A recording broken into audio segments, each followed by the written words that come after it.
Hey, sweetie, your mother showed me this Carvana thing for selling the car. I'm gonna give it a try. Wish me luck. Me again. I put in the license plate. It gave me an offer. Unbelievable. Okay, I accepted the offer. They're picking it up Tuesday from the driveway. I haven't even left my chair. It's done. The car is gone. I'm holding a check. Anyway, Carvana, give it a whirl. Love ya. So good, you'll want to leave a voicemail about it. Sell your car today on Carvana. Pickup fees may apply. This season of Pack Your Knives is presented by the Charlotte Regional Visitors Authority, and we got something special, a 6-part Savor Charlotte edition diving into the people shaping one of the South's most exciting food scenes. Charlotte's been getting a lot of national buzz lately, and for good reason. From hosting Top Chef Carolinas to its growing presence in the Michelin Guide, the city is quickly becoming a place where bold new ideas and Southern tradition come together on the plate. So go check out charlottesgotalot.com for more. Sara, what's your animal phobia? Like, do you have like arachnophobia, or you're just terrified of snakes? Not really. I mean, I'm not really an animal. I'm tough. I'm not scared of anything. I don't like basements. My fear is basements. It's not that there would be a snake down there or there would be a spider down there. It's that you would get down there and you couldn't get out when like the evil demons would lurk up from the floor. So my fear is completely irrational. Things that are like I can see, they don't scare me. So like rats in the basement, that wouldn't freak you out. It's that there's an evil demon that's hiding in the corner and it's going to trap you into the basement. Yes, that is it. And I'm going to run up the stairs and I'm going to keep running and I'm never going to be able to get to the top. That's the fear. No, I'm cool with snakes. How about you? I'm afraid of stingray. Ah, didn't you get stung one time? Did I hear this? Do I remember this right? Yep. So going to the beach in North Carolina every summer as a kid, you'd go in the Atlantic Ocean. This is Oak Island off the coast here, like an hour north of Myrtle. And you would see these like schools of stingray. And they got sting in the name. So you're assuming that they're going to like sting you when you're in the water. But oftentimes it's just you step on them. And that's how you get stung, by the barb underneath the tail. And once I caught one, got stung by one, and it hurt like hell. And now when I see stingray or all these photos on Instagram of people like swimming with stingray and holding stingray, I can't handle it. So I think it's a very rational fear. Sara, does that sound like a rational fear if you've been stung by something? It does. I feel like I'm learning something more significant than just your fear of stingray. Is it stingray? Like that's the plural, or is it sting? Because I would always say like stingrays. But you're saying stingray. So now I'm wondering, is it like octopi, octopuses, geese, goot? Like what is is it? I just wonder. Yeah. Because I feel like you have more experience with stingray than me. I think it's gotta be, I'm misspeaking. I think that's it. I think I've got a phobia of the actual grammar of stingray too. Does that make sense? I don't know. Now I'm going to have to check it out. See, it might, I mean, it sounds right. You would be afraid of I don't know. Yeah. I would rather have a fear of stingrays or ray than basements, because basements, you want to be able to go down in the basement. Is there a movie or an origin story to this? Like you watched Resident Evil as a child or something like that? I was at my grandfather's house in Greenville, Kentucky, and I went down in the basement. And all the other cousins like ran up before me, and I like turned around and they were all gone and the door was already shut. And by the time I turned around and ran to the town, I was like banging and I'm pretty sure they just like opened the door and let me out. They weren't like mean or anything, but I was just I was just so scared, petrified. So if we were trapped in a basement full of stingray, we would have a lot more problems, I think. Fuck. Why are we an ocean full of stingray in a basement? That would be the apex of our fears here.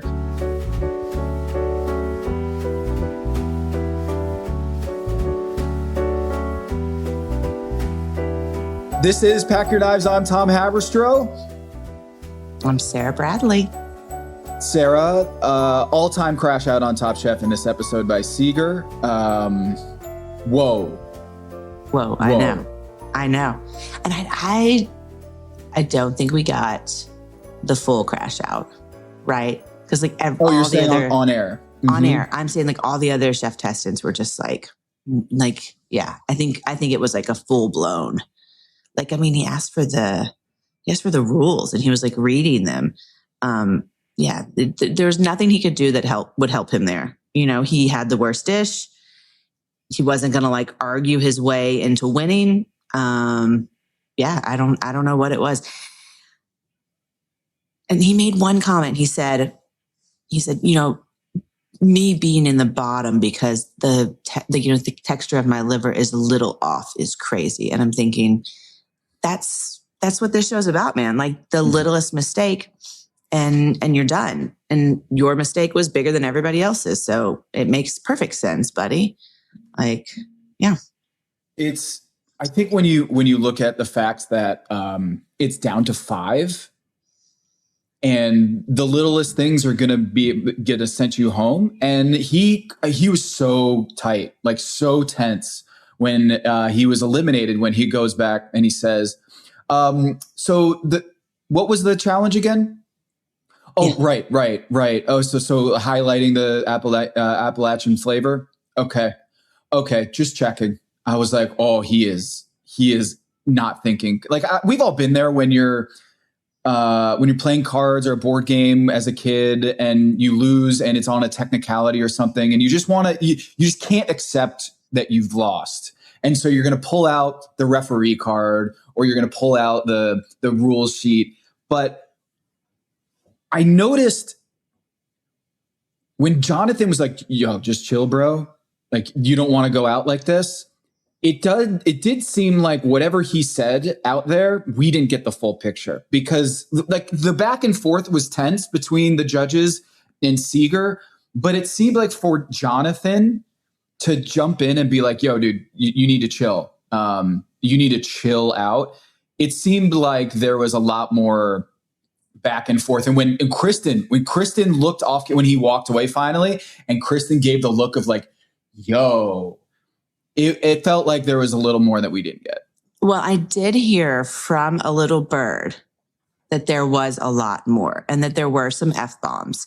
But I mean, I'm not going to say who the source is, and I didn't actually get to see it. So I don't know the truth behind, I can't like, that would make sense. I can't confirm this story, but I heard there were some F-bombs from the chef side and the judge side.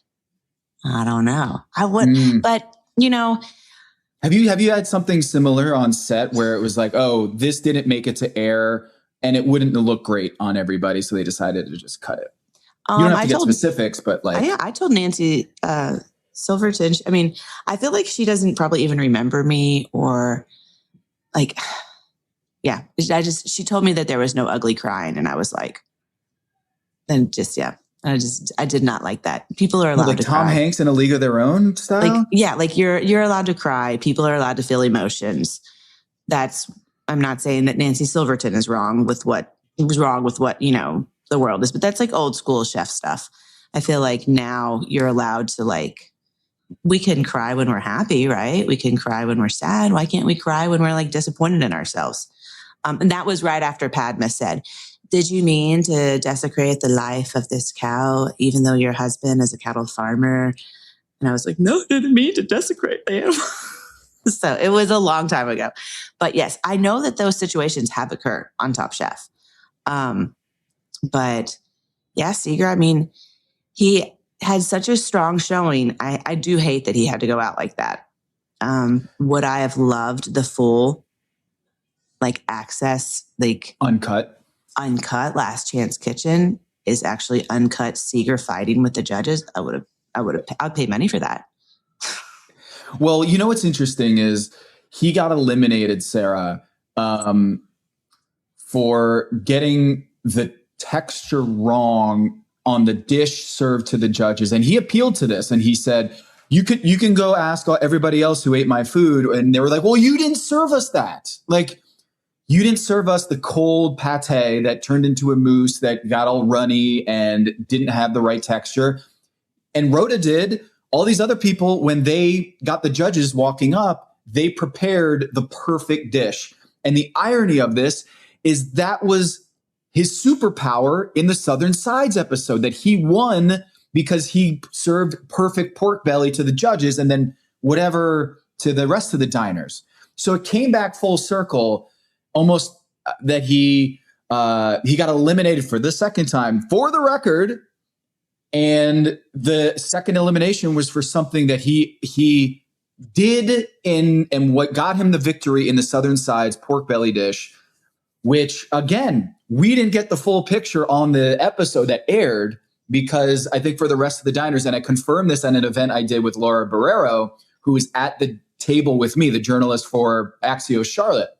She was like, yeah, Tom, you were absolutely right. Our whole table could not eat Seeger's pork belly, and yet he won, which was so surprising. And it just goes to show that this competition, Top Chef, what you see is not always what you get. And I'm not saying that there is a mistake by the judges or the editors. I'm just saying there is a level of editing that we don't get the full picture. And I think with Seeger, man, if we can get Seeger on the show, we should do this, by the way. We should put our people in place, Sara, to get Seeger to talk about this. Is, man, the actual Seeger experience might be very different than the one we saw on air, good and bad. So here's the thing. There's two types of challenges on Top Chef, right? Number one, you're plating a lot of food and you're back in the kitchen, and then the servers come in or people come in and you take those plates out and you present them to the judges. The thing about that is you don't get to pick. Like, say you have to plate up 20 plates. You don't get to pick and choose like these 5 are for the judges. And honestly, if you make a plate that's like missing one of the components, it's for sure going to go to the judges' table, right? Like, they're going to make sure the judges see that you did not make all of your plates consistently. So that's the one where you have to plate up a bunch of stuff and you don't get to control which plates go. So you better make all of them perfect. Then there's the other one where the judges walk up to your table. Not only that, you see them in line waiting to get to you. Like, the fact that he didn't recognize that the judges were waiting in line. Anytime I had a challenge like that, I had already picked out like my perfect 6 things that I was going to serve to the judges. I had them picked out. I knew exactly what. I saw them coming. I was refiring everything fresh, because that is one of the advantages on this type of challenge, is that you get to pick the exact pieces that the judges taste. So the fact that he just slid those forward, like, it was almost like when I saw him do it, I was like, oh, dude, he's done. He's done. It was just like a lack of gameplay. It was like almost a lack of the respect of the gameplay, that you have an opportunity to serve them perfect things and you just chose to slide some forward that had been sitting there for who knows how long, because he didn't have a line. So, yeah. And he was last to go. So he had time to leave. He could have left a whole bag just packed in ice. But yeah, he messed up. What was the canal, the idea that Tom brought up was? So normally, like, if you set something with gelatin, like say it's like a panna cotta, it would picture like a panna cotta, it comes out and it's perfect. That's set with gelatin. So that comes out. And a lot of times there's a lot of fat in there too. That comes out. It would be like, picture like scooping the panna cotta out of the vessel it's served in at the restaurant and putting it in a to-go box and then taking it home and trying to put it back into the form of the panna cotta. So the gelatin, when he set it in the third pans, it might have been nice and set. It didn't look like it was perfectly set. But yeah, he putting it in the bag, in the piping bag. Yep, in the piping bag. The other thing is, he said, well, it doesn't feel like this has been in the cooler that long. So I believe I saw him put his third pans on his speed rack, and they call that banquet wrapping, like when you wrap the speed rack in plastic, and that's so nobody can get in there, but also like during moving from one place to the other, things don't fall off the tray. I'm pretty sure his third pans he set on the speed rack. So when they get there and they wheel out your speed rack to your station, a minute or two before you go onto it, they were sitting out. He hadn't put them into piping bags. We didn't see him put them in piping bags or coolers until well into after he made crackers. So they probably had time to warm up. I would have set them in a cooler, like by themselves with ice. Like I would have packed them in ice. Mm-hmm. So yeah, I just think everything went wrong that could go wrong for Seeger on that. Okay. We have more to say about that Seeger elimination challenge, which we'll get to. So I think, well, let's back up here. Asheville. Yeah. Hell yeah. It was great. It was one of the big questions I had about the Carolinas was, are they going to make it to Asheville? Because Asheville is arguably the best culinary city in North Carolina. And so for them to skip out on Asheville a year after Hurricane Helene, and I want to mention to people, Asheville is not on the ocean. Asheville's inland, like in the mountains. In the mountains. And the fact that they got hit by the most devastating hurricane damage that we've seen this century is wild to people who aren't familiar with the geography of North Carolina. Like I would go to, like at the top of the show, talk about going to the coast when I was a kid. And we were evacuated with hurricanes all the time. Hurricane Bertha, I remember we had to drive like 200 miles to get to a Hampton Inn that had enough vacancy for our family of 6. And the thought that Asheville, of all cities in the Southeast, would get hit the hardest by a hurricane is bonkers. And so in many ways, the river district of Asheville, the fact that they even have buildings left is so insane. Like Seeger talked about on the show, is that it was 40 feet above ground level as the water level rose to 40 feet high. And some of the best places I've had in North Carolina, 12 Bones Barbecue, which is a favorite of Barack Obama's. When he comes to Asheville, he'll always get barbecue. I remember the barbecue, the blueberry chipotle barbecue ribs there was just outrageous. That's all in the river district and just wiped away. So actually, Sara, I feel like you love Appalachian cuisine, and it's very much, it's your cuisine, right? And then so you probably were just loving this episode.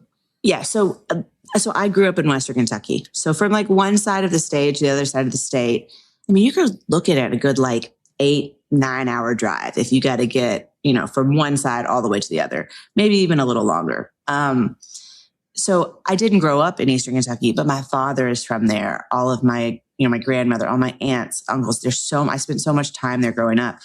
And it's a big part of the style of food that I cook. So I was like, I was loving to see all that stuff. And what I love about how they showcased Asheville is that it's not all just Appalachian, it's not all just Appalachian food, right? Like it's such an interesting spot that exists. And I don't know that there's another spot in America like Asheville. And so, so I was loving this. I was like, I would have been so excited. That was like, give me this challenge. I would have been so excited. So Ashley Shanti, we talked about last week, a superstar. She was great on this episode, a great ambassador and host of the city. And you talk about the cuisine in Asheville. She hosts, she's the owner of Hot Fish. And then they went to Chai Pani. They went to Corner Kitchen, Bell and Beggar, Nang Jr., Zillicoa Brewery, The Marketplace. All these, they showcased all these different cuisines and restaurants in town. And that's just scratching the surface. We actually, Sara and I, when we were in Charlotte, we went to Botiwala at Optimist Hall, which is Chai Pani, the Marwan Irani's place that started in Asheville, the Indian joint that is now in Charlotte. And we got to eat the food there.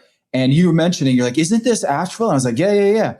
And also Spice Walla is the same company. And that's also Shuai Wang's spice. I think he has a Szechuan Chinese chili crisp that is from the Spice Walla company, which is Chai Pani, which is Asheville. So all of this kind of, even though I didn't realize, I didn't put 2 and 2 together when we went there to eat, when you came through Charlotte a few weeks ago, we did eat Chai Pani food. So that was really cool. Yeah. There were so many, it was just such a cool thing. I have to shout out, I'm going to give a little quick shout out to a guy that works for me, Scott Berg. He had come to stage at the restaurant. He worked at Corner Kitchen. And after, he had just come to stage and he was like, I'm kind of would love to move to Paducah. I have a lot of family near here. And the hurricane happened and I called him and I said, how is it? And he was like, well, the restaurant is flooded. I don't have power. I'm trying to figure it out. And I said, well, there's a job in Paducah if you want it. And so Scott joined the team right after the hurricane happened, and he's still there and he's fabulous and he's amazing. And anytime somebody comes in the restaurant and they're like, we're from Asheville, I'm like, oh, Scott over here. And then, I want to show them Scott. So, so there were, it was great. It was, I felt like this was a really good episode to show how the culinary world reaches out and supports each other. We've had to have World Central Kitchen in my area before. So, so good job, Top Chef. Yeah.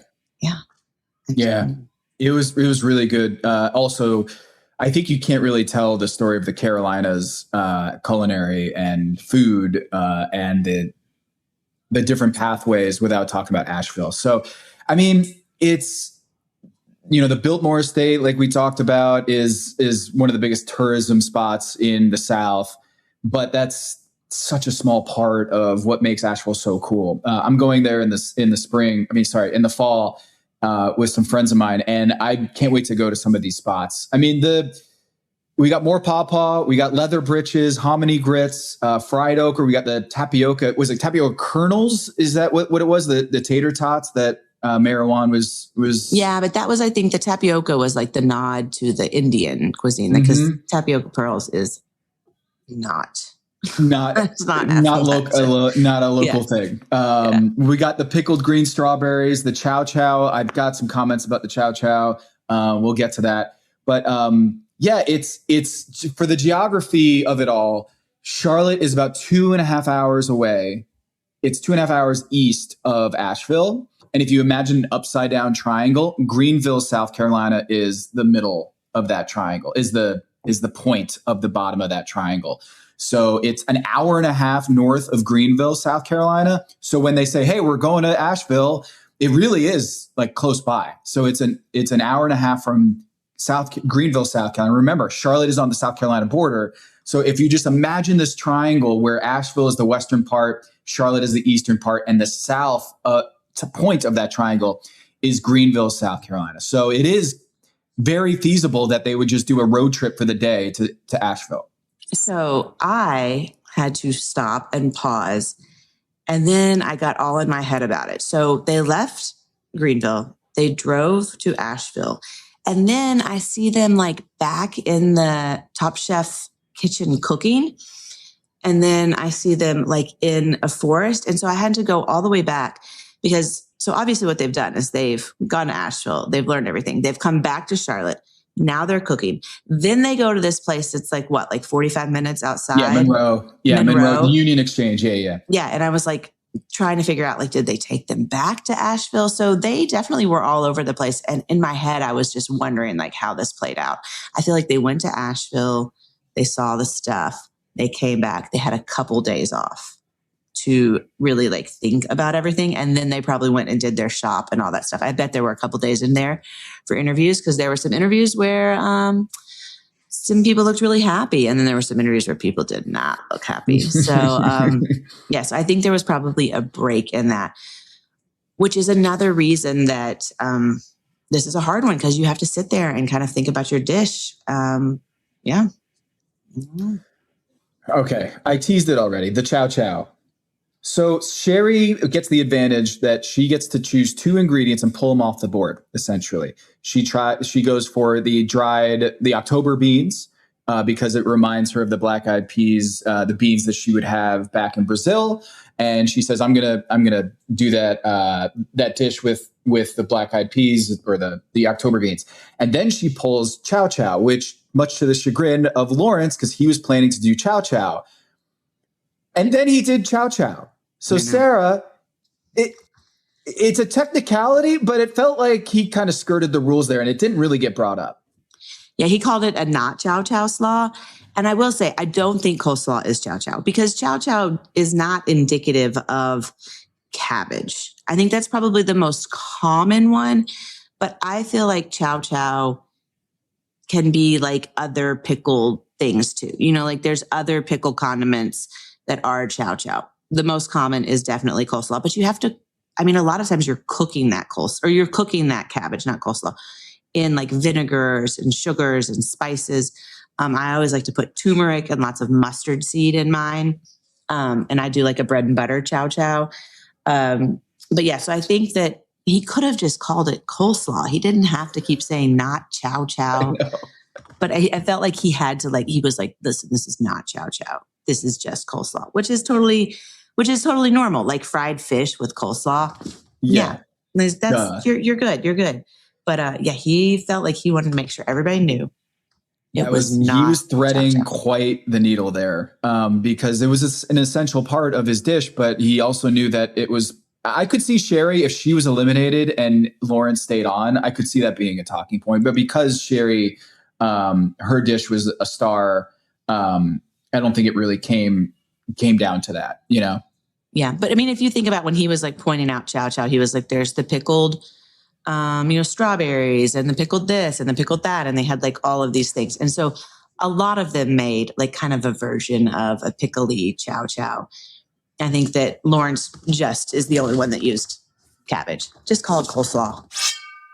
Hello, listener. It's your favorite Butcher Turn podcast producer, Maze, here to talk to you about ButcherBox. Grilling season is finally here, and let's be honest, you can have the best grill setup in the world, but if what you're cooking isn't high quality, it shows. Do people remember your incredible grill, or do they remember the delicious burgers that you made? The mouth-watering, succulent steak that you grilled perfectly? Having high quality meat makes all the difference, and ButcherBox helps you stay stocked up on the highest quality options year-round. And the best part is you don't even have to go to the store. You've already got it in your freezer. ButcherBox delivers over 100 premium protein options straight to your door, from grass-fed beef to wild-caught seafood. No antibiotics, no added hormones, no fillers, just clean, reliable protein you can feel good throwing on the grill. You can customize your box based on what you're cooking, and it all ships free with recipes, grilling tips, and exclusive deals. So whether you're a beginner or a grill master, you've got everything you need to make it a great season. Me personally, if I'm grilling, I love a sirloin cap or a tri-tip. Get that hot sear, then you move it over for some indirect heat. Let it rest, slice it up.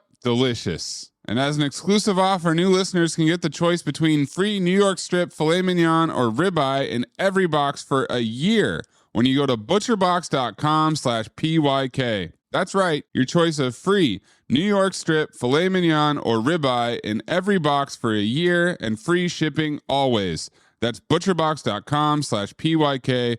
Don't forget to use our link so they know we sent you.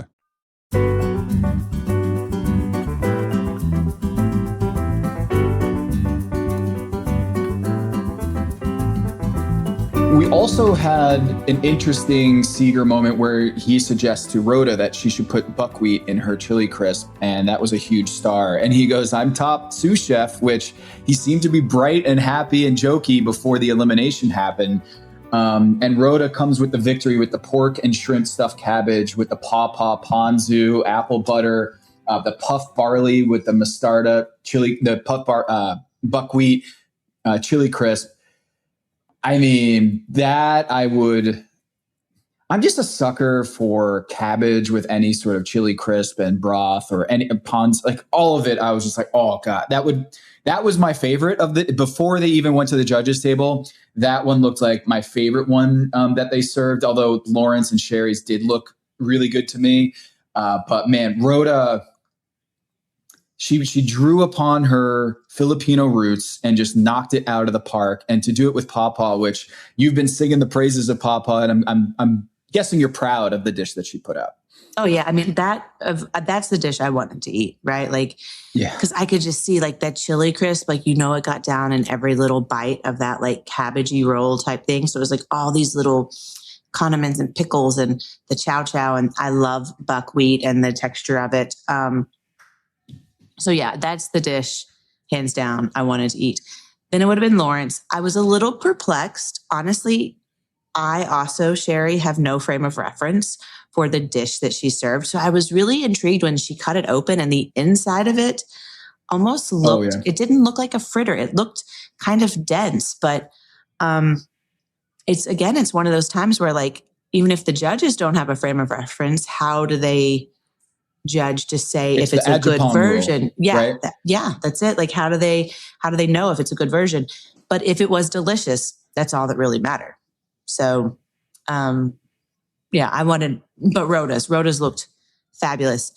And as I was watching the show and I saw her scooping 200 portions of cabbage, I wanted to say, sister, just give them all half a portion and make 100 rolls, and the thing is that from experience, I have been on the show and seen where people do not actually have 200 portions. They might have 100 or they might have 75. They just haven't got to the thing. And then they're like, oh, I'm sold out. This is a thing that happens. It's always a thing I don't like. But there is no one there making sure that you actually serve 200 portions. They give you a number, but you don't actually have to serve that number. That's not a part of it. I've never considered that. Never considered that. And there is no like referee out there who is like, hey, like a mise en place race where it's like Tom comes by to check. There's no counter while they're serving. Yeah. They're not making sure that you're serving 200 guests. And sometimes they'll say like to a dining room full of 50 people, you don't have to serve 50 portions because the judges are all going to get theirs. But then like you were at the other table for the sides and you guys got some to share. So they're not always serving 50 portions. But on the one where people are like walking up to the table, I think that should be part of it. Like if they say you need 200 portions, like you should have 200 portions. And if you're only able to execute 50 portions, but they're the most delicious portions, then like you still didn't meet the requirements. And I wonder if that maybe was like part of Seeger's thing. Like he had enough to serve everyone. And he made sure like, he featured the special ingredient and maybe some people, didn't. So, well, let's talk about this because Jonathan, when he did the mountain trout crab cake with sour corn, which I don't think I've ever had sour corn. Is it as acidic as it sounds or super sour? Okay, I'm going to tell y'all a story. I'm putting myself out here, y'all. I was in Eastern Kentucky. We call her Gimper. It was my Gimper. Her real name's Lula, who I named my daughter after. She was essentially my paternal grandmother, but my Gimper. And before I left her house, I ate some sour corn and it was so good. And I ate like half a jar of sour corn.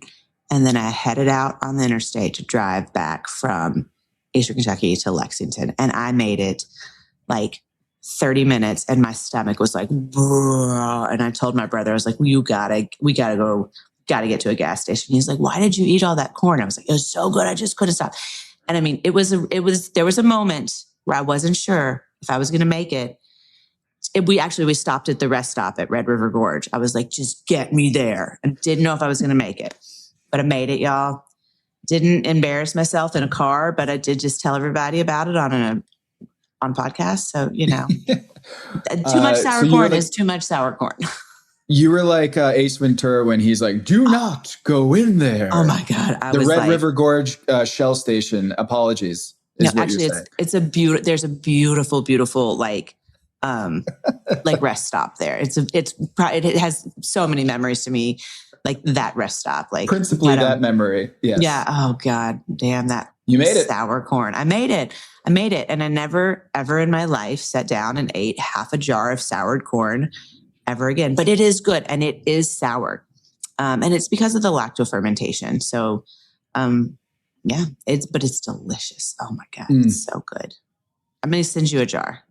Yeah. And I will eat smaller portions than you did that day. But that sounds in Gimper, did you say? That's a new one for me. Gimper. I think that my oldest cousin, John, that's just like what he said. He said Gimper. Like it was not, I don't know of anybody else that has a Gimper out there. Oh, but it's like whatever the firstborn cousin says, that's just like, it just sticks. It's not like a regional thing. I think maybe he just couldn't say grandma or he just said Gimper, or I don't know. But she was quick wit, sassy. She was a school teacher. She had a joke for every moment with perfect timing. I have literally created my grandmother in my daughter. Like they are the same person. So yeah. Yeah. So good. Well, in my family, it's G-Ma. She liked G-Ma. It was just, a kid was like, I can't say grandma, so it's just G-Ma. So that's Gimper and G-Ma. Seeger would get torn apart by a Gimper, it sounds like, or they would have fun going back and forth. If judging by this episode, that they would have some fun. Yeah. I really think that he had to have known it was not good. Okay. Well, like he had to have known. This is where I was going with it. Jonathan and he were in the bottom, and Seeger, his bone that he was picking was that he featured Appalachian ingredients, and with the implication that Jonathan did not. And so Jonathan did the sour corn with the peach relish and the criticism and the mountain trout, which is this is all very Appalachian. And that's what I don't understand about this is like, it seemed like Jonathan was representing Appalachian flavors or the ingredients that they gave. Maybe they didn't specifically have mountain trout as an ingredient, but that is very much a Appalachian Asheville staple. And so I don't know if the crash out was because Seeger thought that he didn't represent Appalachian flavors, but it seemed like the crash out was really just an emotional, like he could not accept defeat in that moment, because I didn't think that and Jonathan, they didn't have a fight about, like, it wasn't like it was between the two, at least that I could see, that it wasn't like Jonathan took it personally when he was essentially accusing the judges of not fairly adjudicating whether it was a representation of Appalachian flavors. I think he could not accept that the flavors weren't there or that the texture was way off. And he just had to grab onto something. For me, this reminded me of, well, okay, so listen, this is the point in Top Chef where every year, I was telling my husband, I was like, this is the point where every year they're like, oh, I figured out that I need to just start cooking the food that, represents me and It's the same thing every year, y'all. Right around 5 people, everybody comes to terms with they need, even though they've been doing it all season, this is the point in their journey. Yeah. And I think that the producers make it this way, but this is the point in their journey where they realize what they need to cook. So, but I think if you could take it like this, for me, like in Macau, they literally were like, cook a dish featuring Macanese ingredients. Here I go. I'm making matzo ball soup, which was amazing and I won. And Kelsey's doing a shrimp boil. And that's the one where Eric did a goosey stew and like everything. That's literally what the challenge was. It never said that it had to be Appalachian flavor. It just had to be featuring Appalachian ingredients. And so I can guarantee there were no frozen chicken livers on that table. There was I never heard, they didn't put any proteins on that table. So I don't know why his rye cracker and his, why those were any more in his mind, why those were any more Appalachian ingredients. Molasses, dilly green beans, and the rye cracker, the pickled watermelon rind. Those ingredients doesn't seem like it's way more than Jonathan. There was a moment where he goes, not to like shit on you or anything, but technique is also having unbalanced flavors. Like as they're walking out, you catch Seeger being like, I'm not to shit on your dish, but I think they were getting on me for having poor technique. But technique also includes, if you have an unbalanced dish, you're not having good technique because you did not have a balanced composition of your flavors. And I'm guessing Jonathan was like, dude, you're eliminated. I'm going to take the high road on this one. And so it just seemed like he was just lashing out in ways that, look, I haven't been on this show. I haven't been in a nationally broadcast competition that puts your biggest skill, your life journey, your craft there for the world to see. I can't say that I wouldn't crash out like Sear because I don't know, but we don't see this very often on Top Chef. And it seemed like he just kind of snapped in a way that I don't think was all that rational. Getting out the rule sheet, has that happened to you in that someone would get the rule sheet out and be like, guys, Didn't the lawyers come out and say this and I got eliminated for it? Yeah, I've never seen that before. I will say I kept every single rule sheet that they ever gave me. I have them in a little file in my house. I've never and even the rule that he decided to read didn't benefit him in any way. No. I think it's like if you put Lawrence and him right next to each other. So like they've both made or baked something. Lawrence made this beautiful bread, 200 of them. Seeger made rye crackers. Like they both incorporated ingredients there. They both had proteins.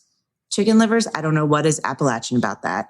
But Seeger but Lawrence used catfish. Like he embraced Ashley Shanti's good hot fish and he did catfish and he did it and executed it very well. And I could see that he was using hominy grits like as the breader on the catfish, it looked like.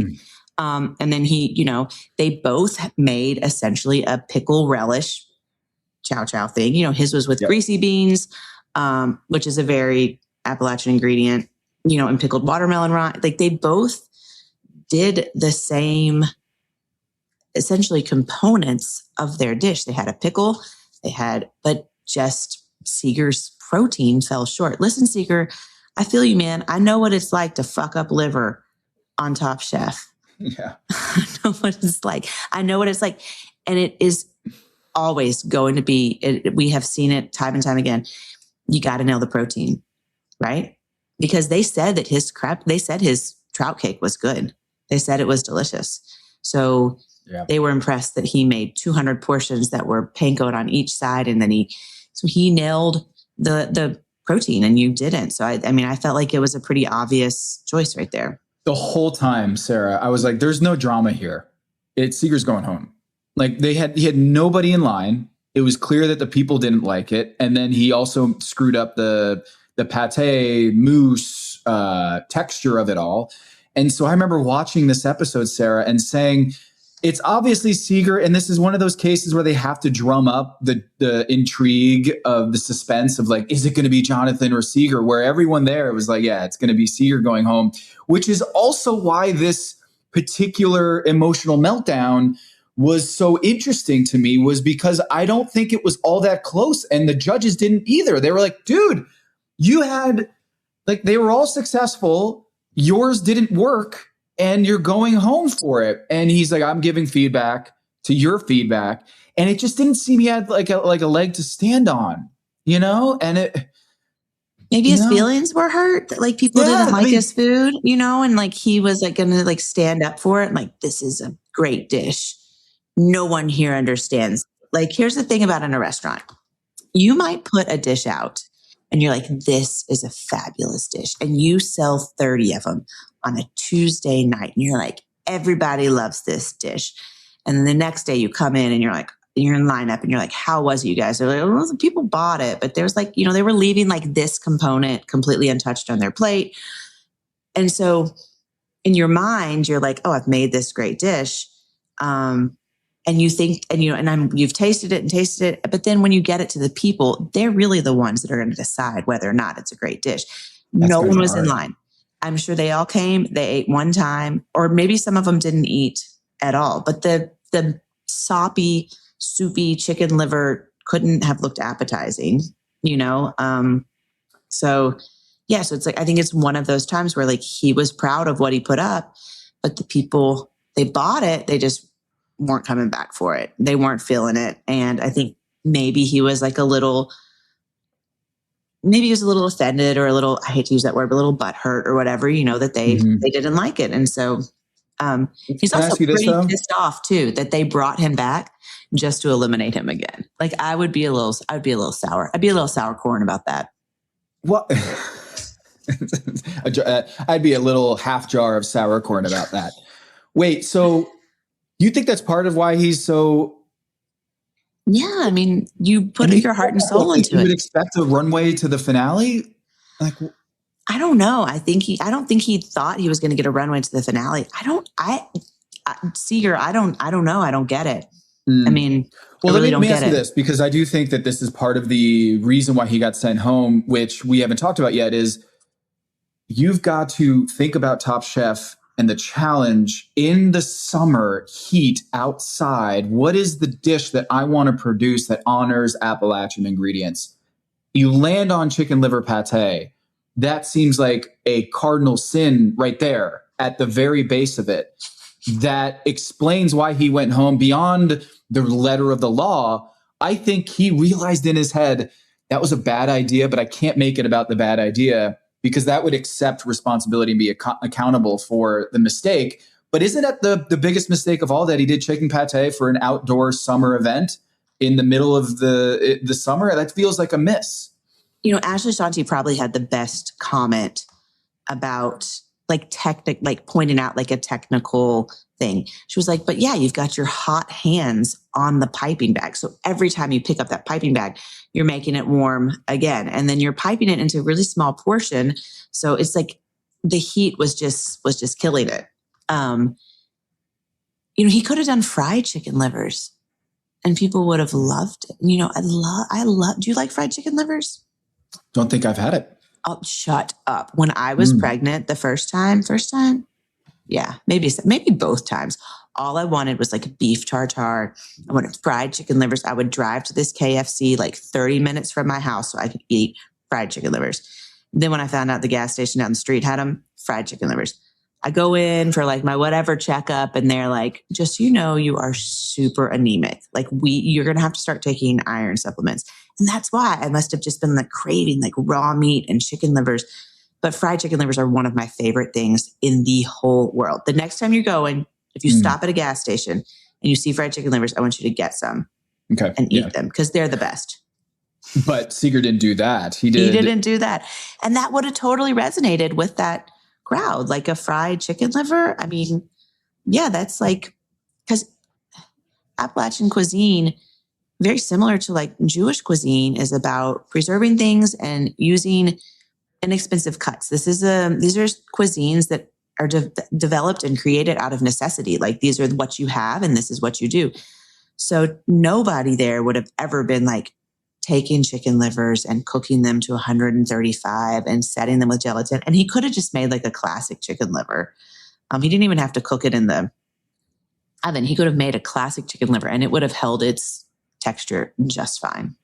So I don't know. You know, it's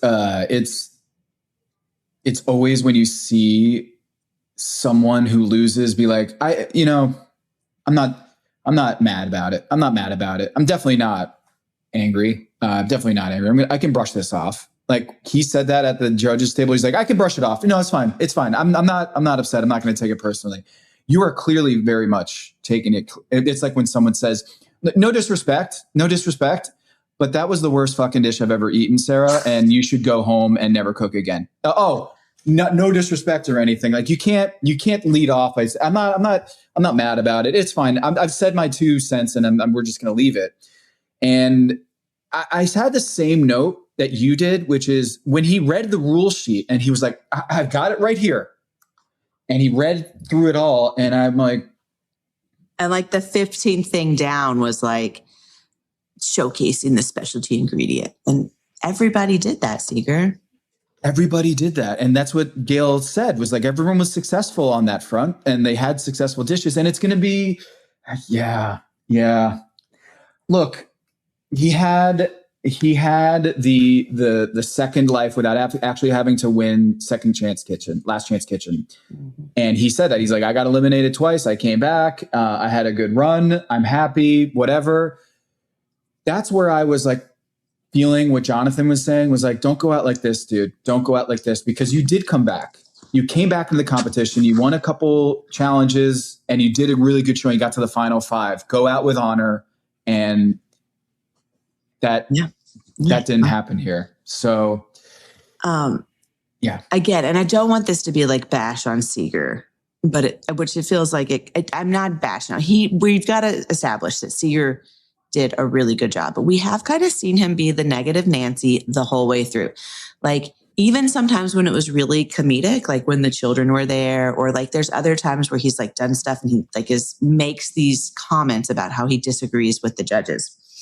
But like as the fight was going on, because I watched this episode for a second time and I was like, yo, Austin, you gotta see this. And I'm like, brought him over to the computer, like let him watch it. And Seeger, I promise I'm not trying to bash on Seeger, but my husband jokingly was like, could you imagine being married to someone that always had to have the last word? And then like looked at me and I was like, listen, buddy, listen, buddy. Yeah, he's like, could you imagine being married to him or being married to somebody that always had to have the last word, which I don't always have to have the last word. And you're just like red searing eyes back but over at Austin. Like, It was a very comedic thing, but that was it. He was not going to walk away. And like, if you compare him to Sherry's dish, right? Sherry also had like a baked fried component. You know, she had something like a fritter. He had his cracker. They both had this sauce, which her peanut sauce, I mean, her dish looked pretty messy to like, it looked like it was supposed to be a one biter. Cause I didn't see her serving it with silverware, but it looked pretty big for like one bite. I also will say I was very surprised that Sherry didn't catch any slack for dumping chow chow out of a can and then mixing diced tomatoes with it. Ooh. Right? Like, did she make a chow chow? She didn't make a chow chow there. And I bet that the judges,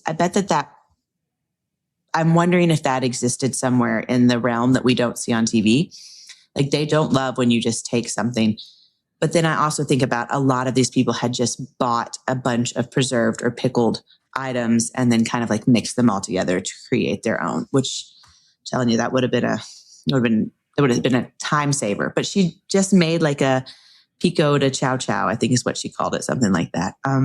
So I was a little surprised to see that. But then again, so there's Seeger and he's like, well, I pickled my own watermelon rind. Like I pickled my own greasy dilly beans. So that might have been something where he was talking about, you know, like the featuring Appalachian ingredients, like he did it and he made his and she didn't. So I was kind of looking at all these different things, like where was he getting where this? Was his, yeah, where was it coming from? Yeah. Because chicken liver pate does not scream Appalachian food, right? So it's not, he can't lean on that as like, I did fried catfish and he did, you know, a halibut, you know, he didn't have that advantage in the argument. I was kind of bummed out in this episode. I was hoping more mushrooms would come to the surface. We saw so many good mushrooms on those jars, you know, the chanterelles, the morels, the black trumpets. We didn't see any. Am I getting that wrong? That we didn't see any real mushroom dishes or elements in these dishes?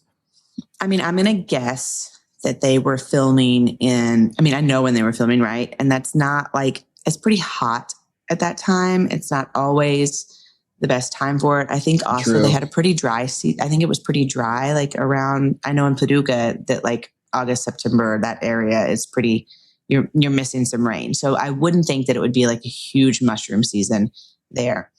Yeah. And then, you know, there's all these weird things about selling wild mushrooms in stores. And so I bet like when they were at Whole Foods or whatever, there were no pickled mushrooms or anything like that.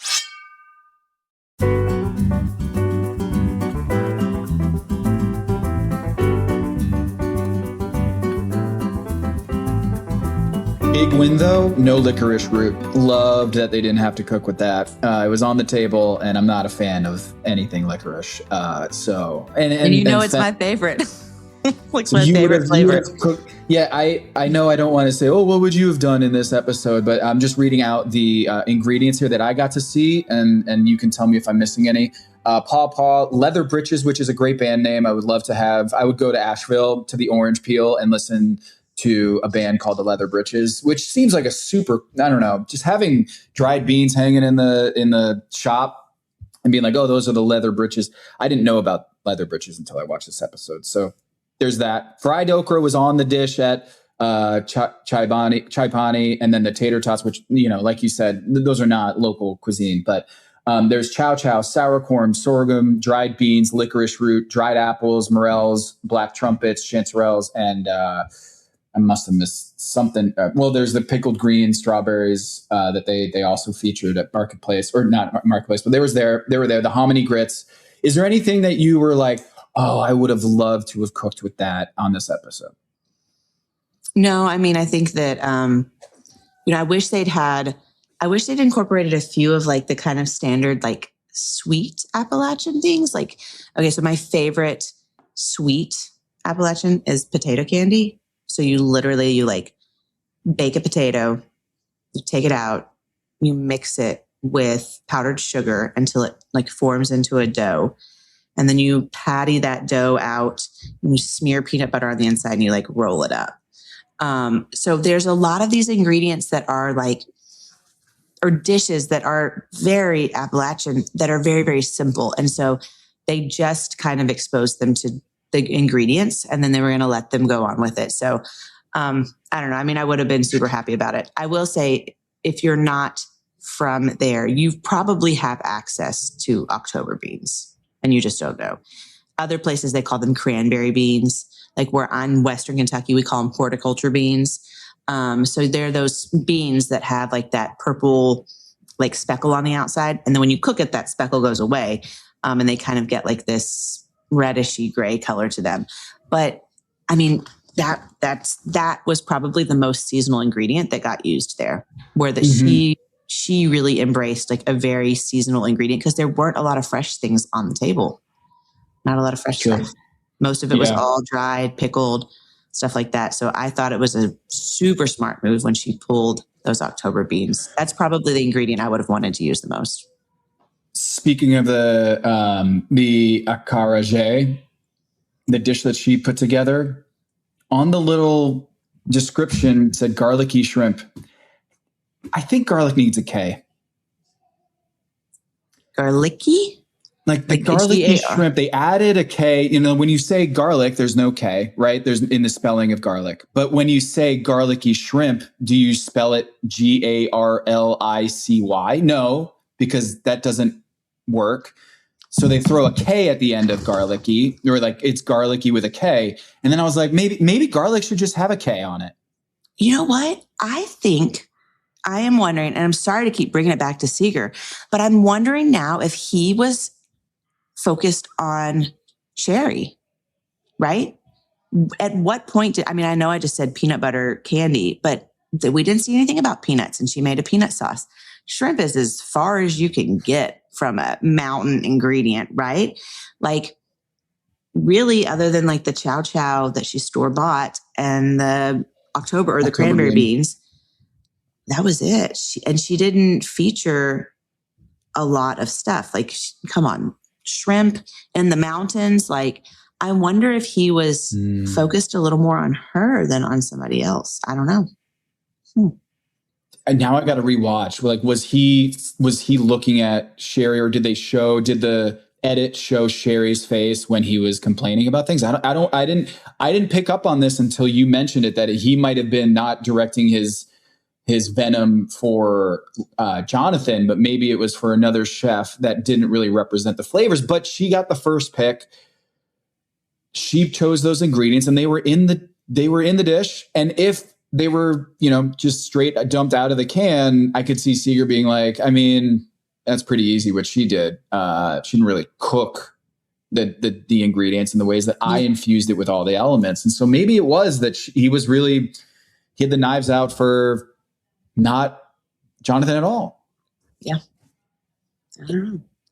We'll never know, because you're saying let's get him on the show, and I'm telling you there is no chance in hell that man is coming on this show to talk about it. I bet you he didn't want to ever discuss it for the rest of his life. I don't know. He got the rule sheet out. You don't think that he feels like he's in the right, Yeah. And you know what was also really interesting about it is that he was so excited for the whole hog. And he presented as very excited for this challenge when they very first started. Like, he was like, they show him like licking the grits off the spoon at the end. Like, he's really pumped to showcase these ingredients. He's like, this is my kind of challenge. And so maybe we just need Seeger to always don't ever show that you ever like the challenge, because that is not a good move for you. You got to act like you hate it, and then you'll do well. You know, one thing they didn't play up though on there, like to your point, remember early in the episode as they're shopping and they're checking out, Jonathan says to Seeger something. He said, "Hey bro, is that enough to feed 200 people? And he's like, yeah, bro. Yep. Get off my back. Basically like, yeah. And it seemed like, not that they were feuding, but that didn't get brought up in the judges table. So it didn't come to pass. Like that wasn't a storyline, a narrative that breathed all the way through. But I think maybe that was part of What about when they cut to Jonathan and they're in the car and he's like, so you're going to put this chicken liver in a piping bag? And he's like, yeah, I've done it before. He's like, so it's pretty much fail proof. And he's like staring out the window. And I'm like, dun, dun, dun, dun. Like little foreshadowing here. Yeah. Oh, to get the uncut video. That'd be so good. I got to say it while we say it with the snake, Spencer, key grip guy.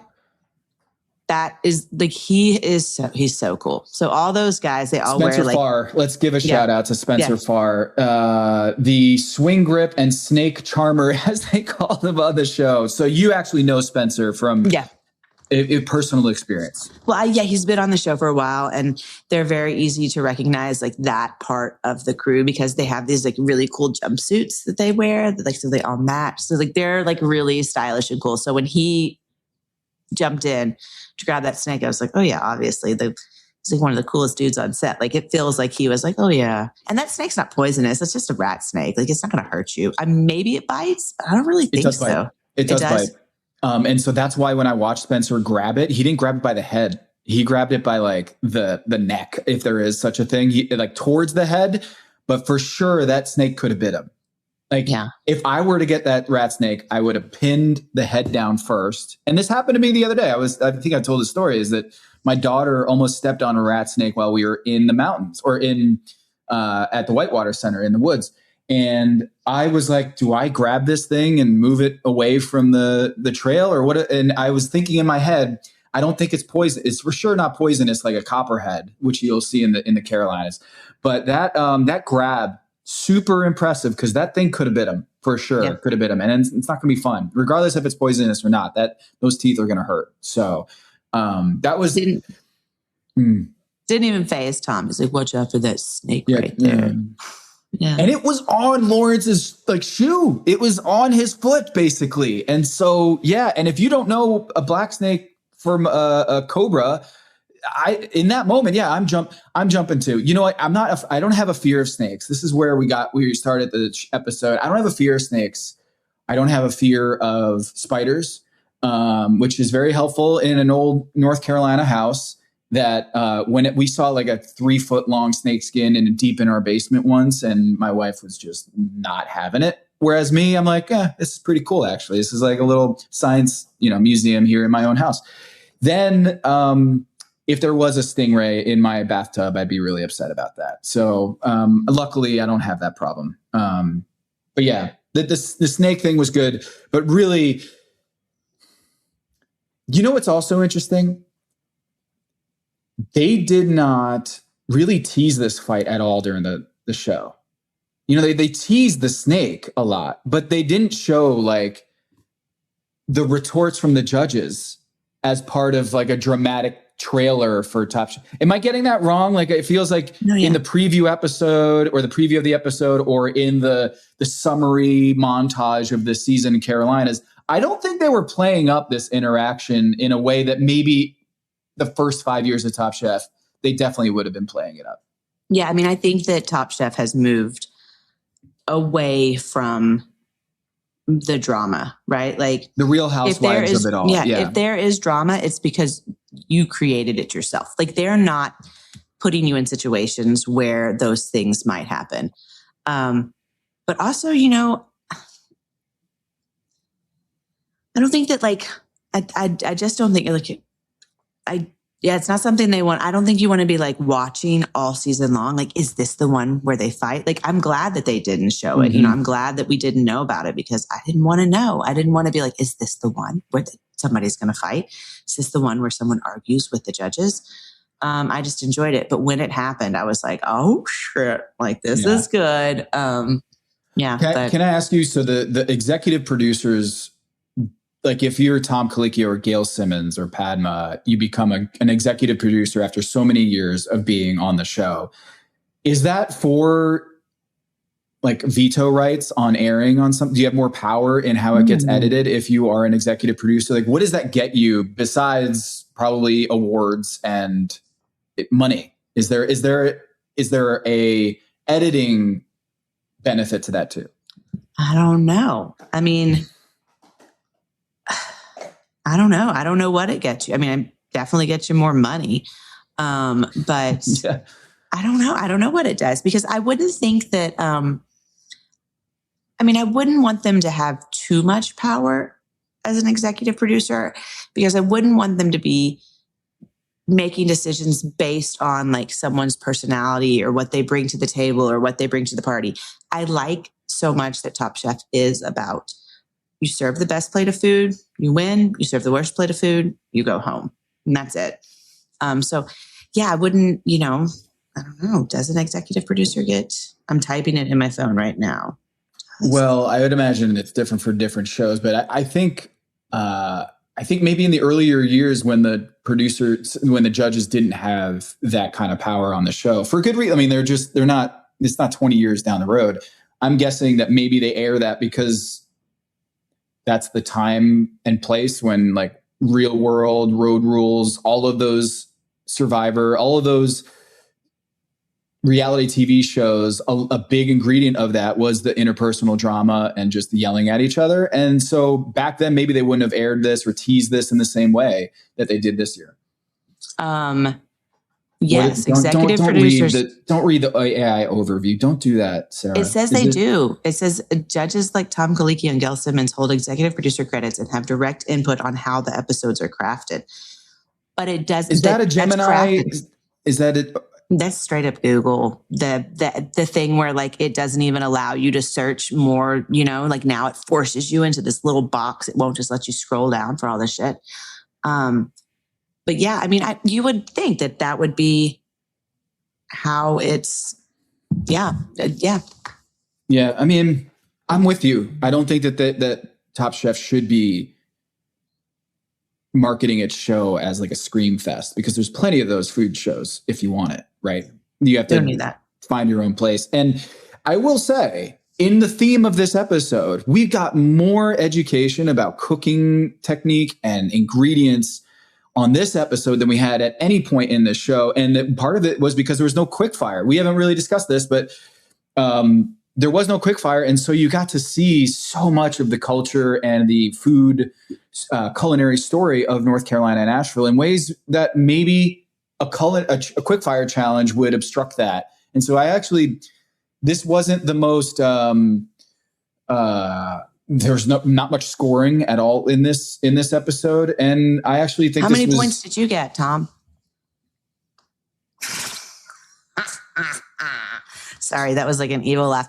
I'm here, so I'm not at my home. I'm in Paola, Wisconsin, doing a dinner, and there were a lot of people last night who were like, "Oh, the podcast, it's crazy. Tom doesn't have anybody left." And I was like, "I know. I was drinking wine. I was having fun." Mace, can you just mute her mic at some point? Could you, we have veto right? I'm the executive producer of this show, and I can edit this however I want, Sarah. No, but I'm sorry. How many points did you get? I'll let you answer. I'm going to get the rule sheet out on this podcast and say, you're not allowed to come at me with that kind of venom. Oh my, they were saying that when they were hanging out. Oh man. There were a couple people, they were just saying like how much they enjoyed the podcast. And they're like, and I can't believe that Tom doesn't have anybody left. And then there was there was 4 people, and they have their own draft. And they had come in from out of town and they had done their own draft, and they've been doing it for years, and they didn't know about the show. And I told them, and they were like, how did we not know about this? They were talking about the statistics of the game and everything. And I was like, so I know what you guys are going to be driving around listening to from now on. Because like once you get started on it, it's a great way to follow, even to catch up on old seasons. But I was like, spoiler alert, just so you guys know, I am whooping Tom this year in the draft. So, yeah. Who was their number 1 pick, or did you get to that?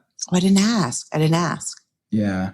Because there's someone at that table is like feeling really good about themselves, it's not me. It's definitely you and some other person there. Well, they do it couple. They do it like they did a couple versus a couple. So they like their team, like, you know, the one couple is against the other couple, and they do a snake draft the whole way through, and they've been doing it for years. Wow. So, and just totally independent. That's so cool. Yeah. You know, that is so cool.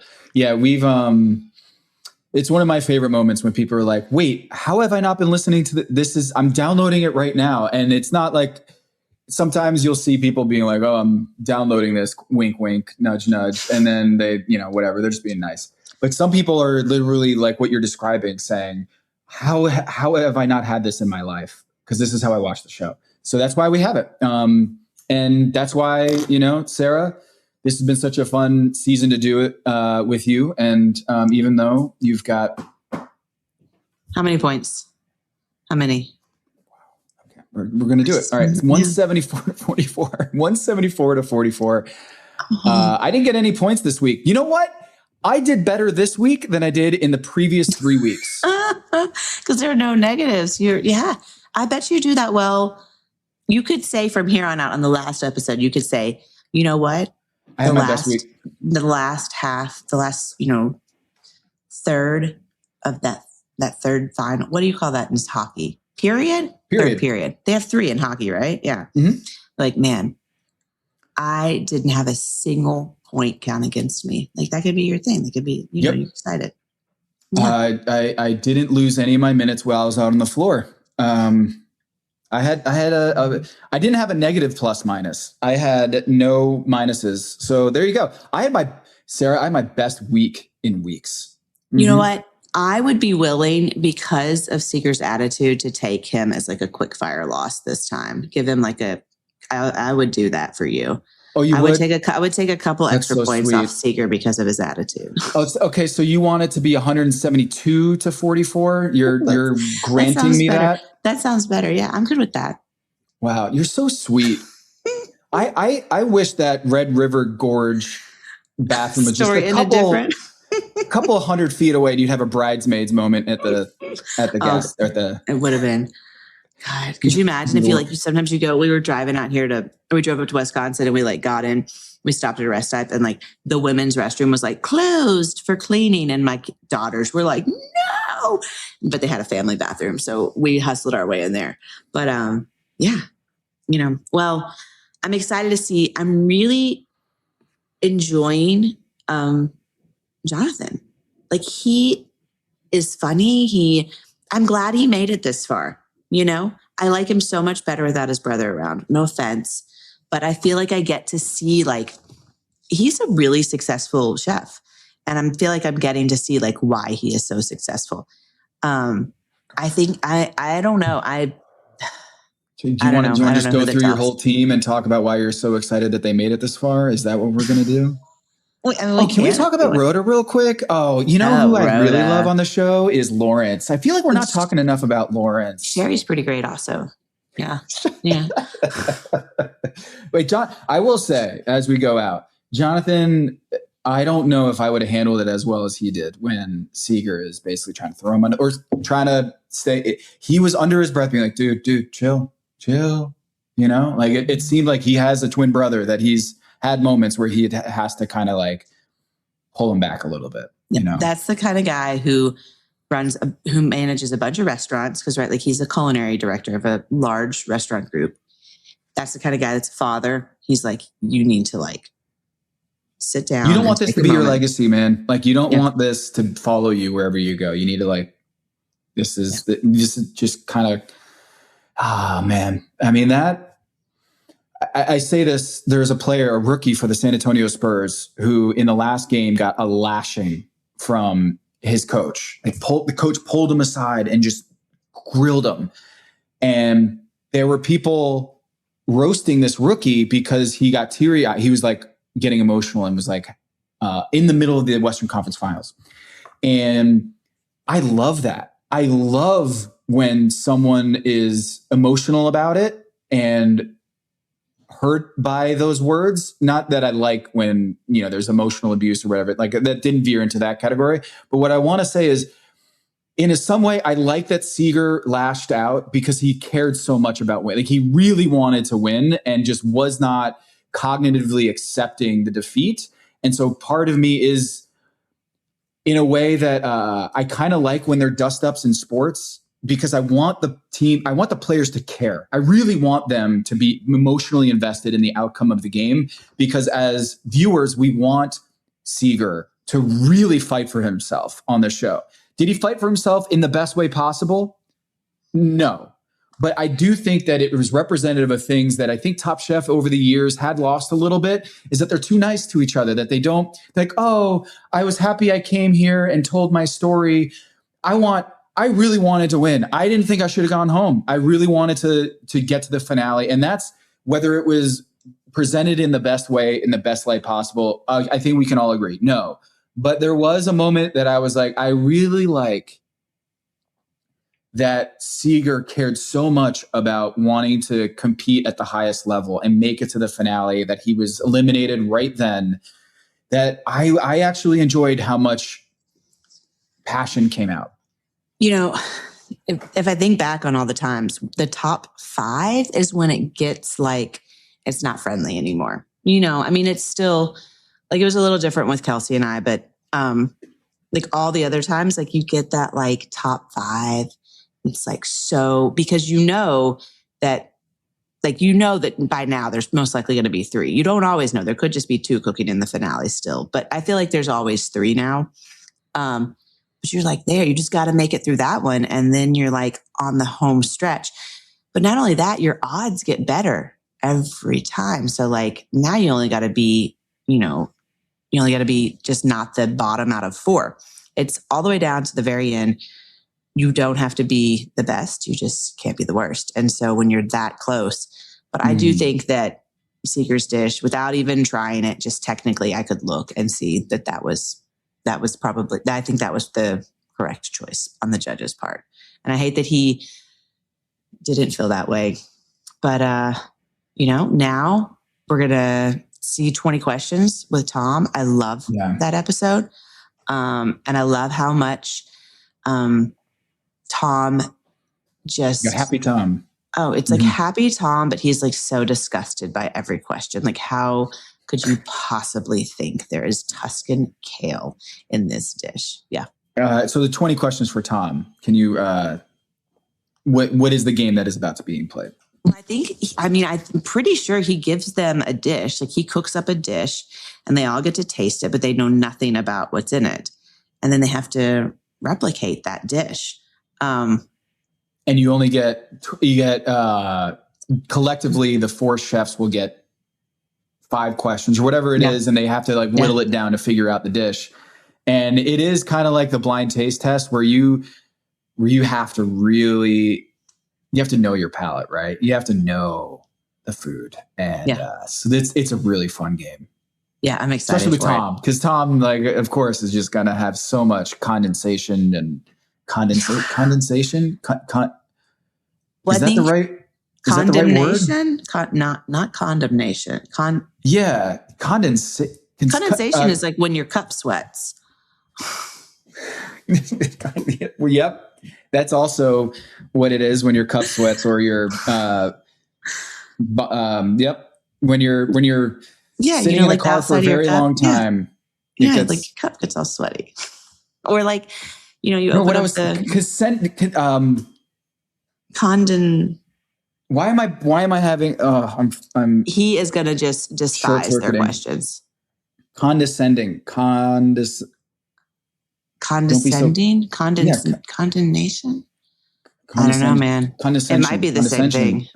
Yeah. This is good podcasting right here. This is solid. This is the best. You know what?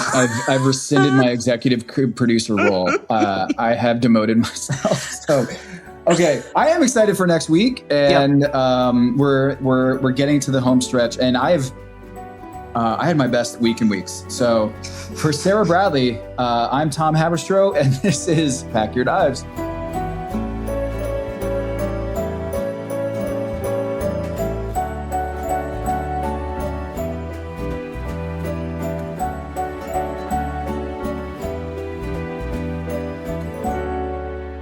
Before we go, just wanted to say, rest in peace, Kyle Busch. He was for those who did not see, Kyle Busch passed away this week. He was a NASCAR driver that was so famous and ties to North Carolina that they had him featured in the premiere episode of Top Chef in this season, Top Chef Carolinas. They had Jimmy Johnson and Kyle Busch, and was sick very suddenly and passed away. Father, husband, family man who really unfortunate that he passed. So this is... Yeah. He was the most winningest. He had the most wins of anybody in kind of like NASCAR racing history. He did like the truck racing. He drove the trucks. He just won a race. It's crazy.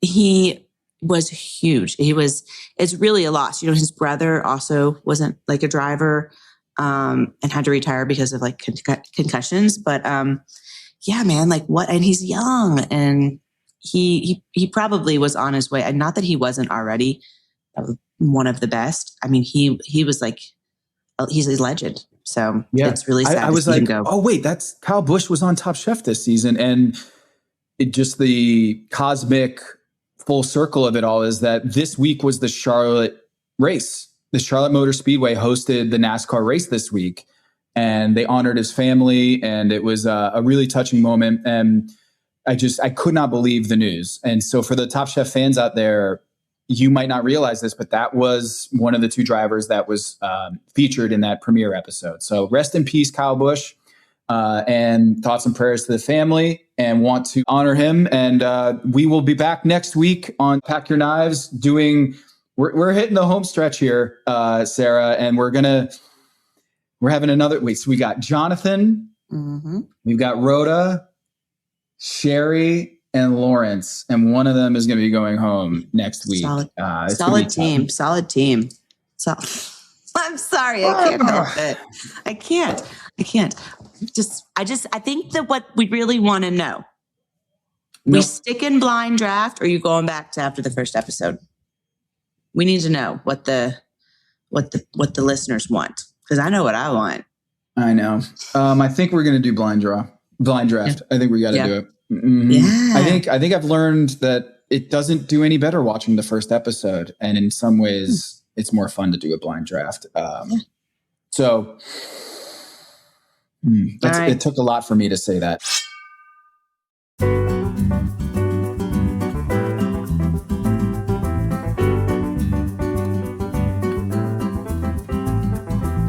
Hey, it's Tom here, and it is time for another special episode of Savor Charlotte Edition, presented by Charlotte Regional Visitors Authority.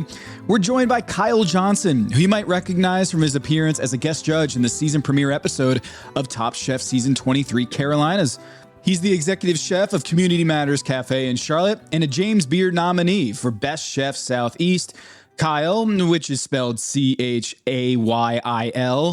has embarked on a unique journey to Top Chef and culinary recognition. The New Orleans native runs the kitchen at Charlotte Rescue Mission's Community Matters Cafe, which is a Charlotte hidden gem, but it's also, more importantly, functioning as a nonprofit that helps men and women on their journey to recovery. The cooks, the dishwashers, the servers, the baristas, the hosts, they're all in recovery. And Chayil explains why he left the fine dining scene to take on this mission, and why Charlotte is ready to meet its moment of culinary acclaim.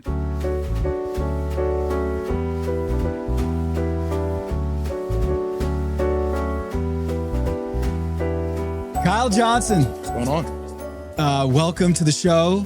This is a long time coming. We met in New York. January. And I was like, I got to get you on the show. Because you have an amazing story, and one that's both local and got something like deeper meaning, higher power that is, I think, very important to the community of Charlotte. And you're also someone who's gotten some accolades, the James Beard nomination, semifinalist last year for Southeast. Yep. So congratulations on that. Thank you. And also you were on Top Chef in the premiere episode. Yeah. But more importantly, you're the executive chef at Community Matters Cafe here in Charlotte, and something we were at an event on Friday at Hope Haven here in Charlotte, kind of an adjacent mission, similar story of Community Matters Cafe is kind of on this recovery, substance abuse path as part of a larger mission, the rescue mission here in Charlotte, to help people who are dealing with addiction, substance abuse, trying to navigate rehab, recovery, and making out into the real world and being successful at that. And you come in as a kitchen, as a restaurant that is full service, not just a restaurant, but also the coffee shop. Yep. It is not just a cool thing that you're doing. The food is awesome. Thank you. And it's really, really good food, and the service, it's awesome. But so can you explain to people what Community Matters Cafe is and how you came into that line of work? Yeah. Community Matters Cafe, we are a branch of the Charlotte Rescue Mission. Charlotte Rescue Mission is a Christian nonprofit recovery and substance abuse center for men and women. And Community Matters Cafe, we started in 2019. It really came about as seeing a need for a continued program for their men and women after they did their 4.5 months of a basic recovery and training to kind of help segue them back into, in reality, an environment that's not built for them anymore. There's no way of permanently avoiding drugs or alcohol in the world because the reality is not all of it is bad. It's just bad for them. So being able to get in a way where they can still fully enjoy and find joy in life, in the day-to-day processes of life, but also being able to deal with the hardships that happen regularly in life without ever having to go back to the red lines of substance. So Community Matters Cafe, we started in 2019. We are a fully free programming for our men and women and fully nonprofit, to where all the proceeds from our food, from our coffee drinks, from any of our swag, renting out the space, all of it goes back to supporting our students, so they don't pay for their housing, they don't pay for their food, they don't pay for their transportation, medical or legal fees. You don't have to worry about all that. Worry about anything. They are there to be able to fully focus on their recovery. And through what we do, we have been able to see a change percentage of the men and women's longstanding sobriety. And beyond just sobriety, their success in life. We've had almost 400 plus students come through the program. Since 2019. And from that, we've had over 250 that we've been able to maintain and keep up with that have remained sober through that time. Which is 2 times above the national average from other rescue missions in the country. Wait, so what is the benchmark for, like you said, 2 times? So what is the baseline that you're working off of in terms of success or sobriety long term? Generally, looking at somebody maintaining a year of sobriety after they finish some sort of sober living program or whatnot. The average of our men and women, and obviously some of this stuff is hard to always keep up with, so those numbers are where they are, but on average, our program, after they finish the life skills program, which is in the cafe, is about 4 to 5 years. Wow. Yeah. Dude, you should be really proud of that. We are. It's hard. It is a hard team effort work, but being able to see that continued success. So I've been with the company for 7 years, the entirety time the cafe has been here.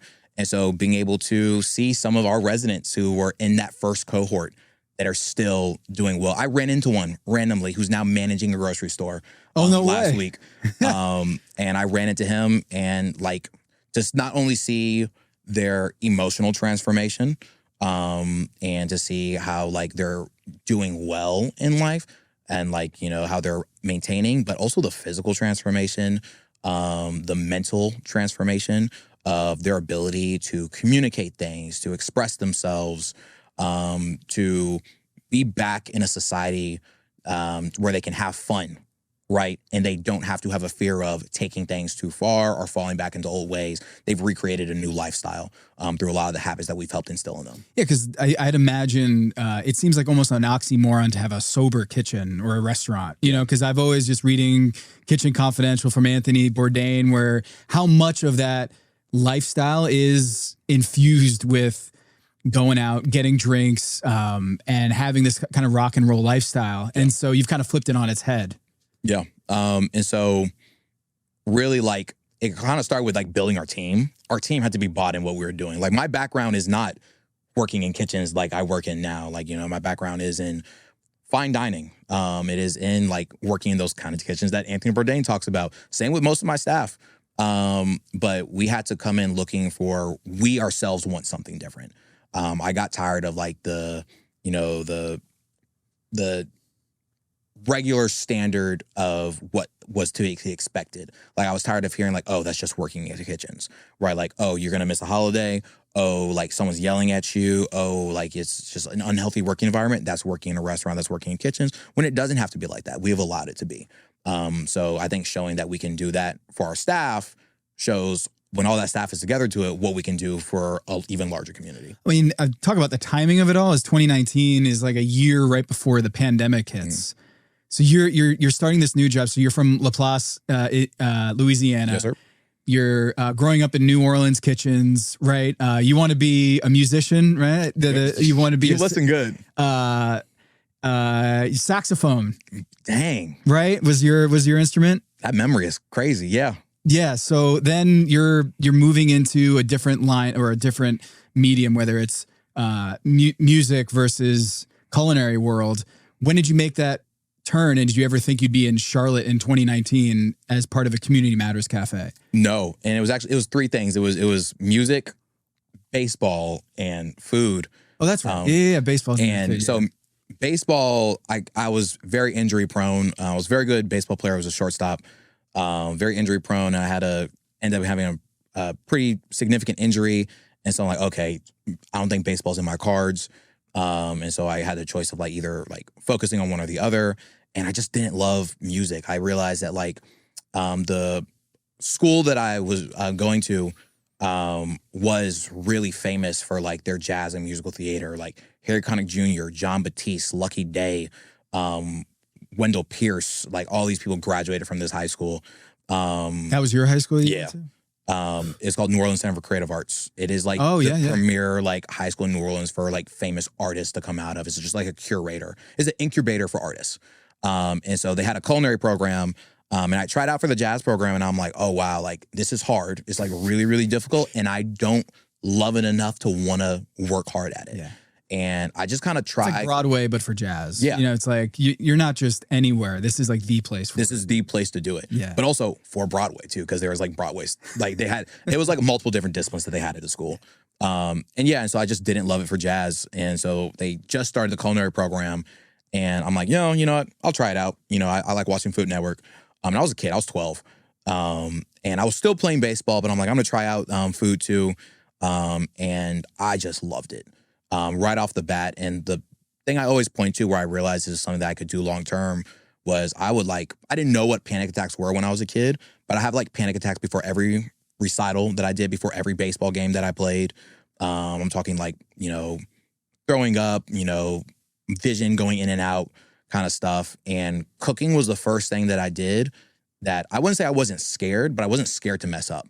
Like I was There's able. No fear of failure. No, it was just like, if I messed up one day, it's like, oh, I'm going to go harder tomorrow to do it. Whereas it was like when I was playing baseball, it was like if I messed up, the whole world ended.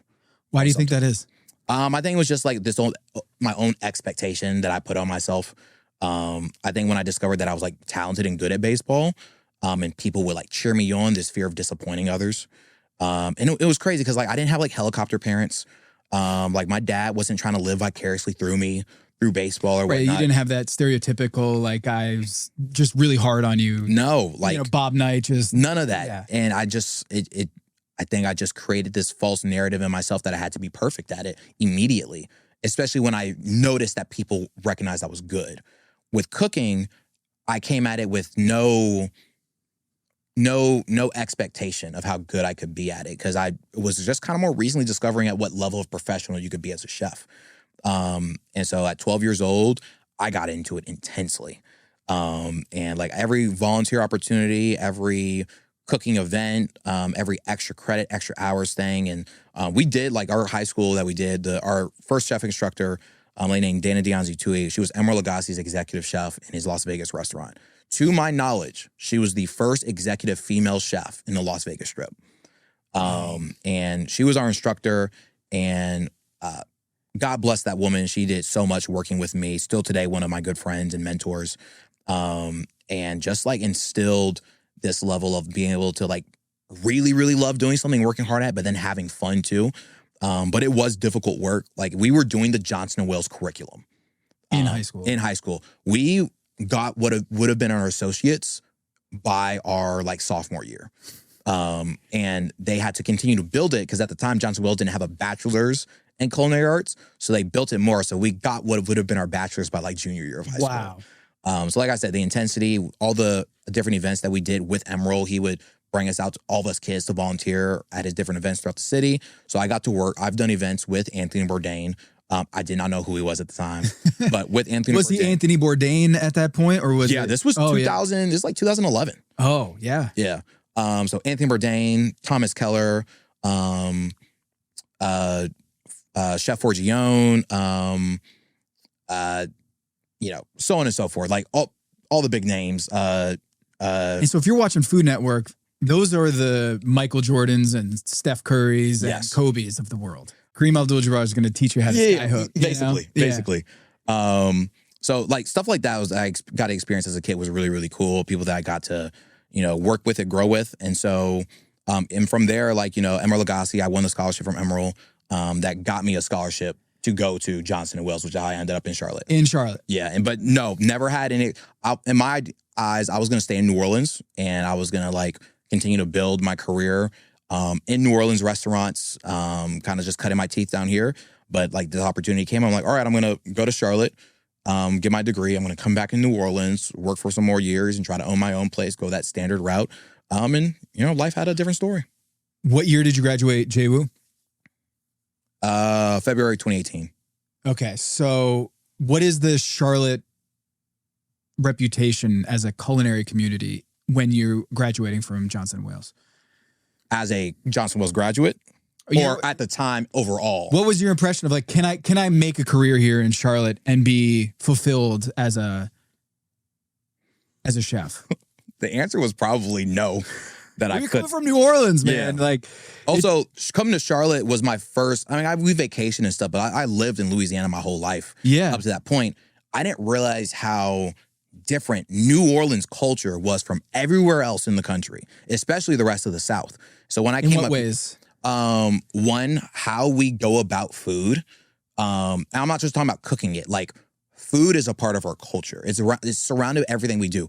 Festivals, like music festival stuff, is generally surrounded by seasonality of things. Crawfish, oysters, king cake, satsumas, rice, Natchitoches meat pies. It all revolves around the food. Everything we do is revolved around food. Yeah. And the seasons and what the timing of it.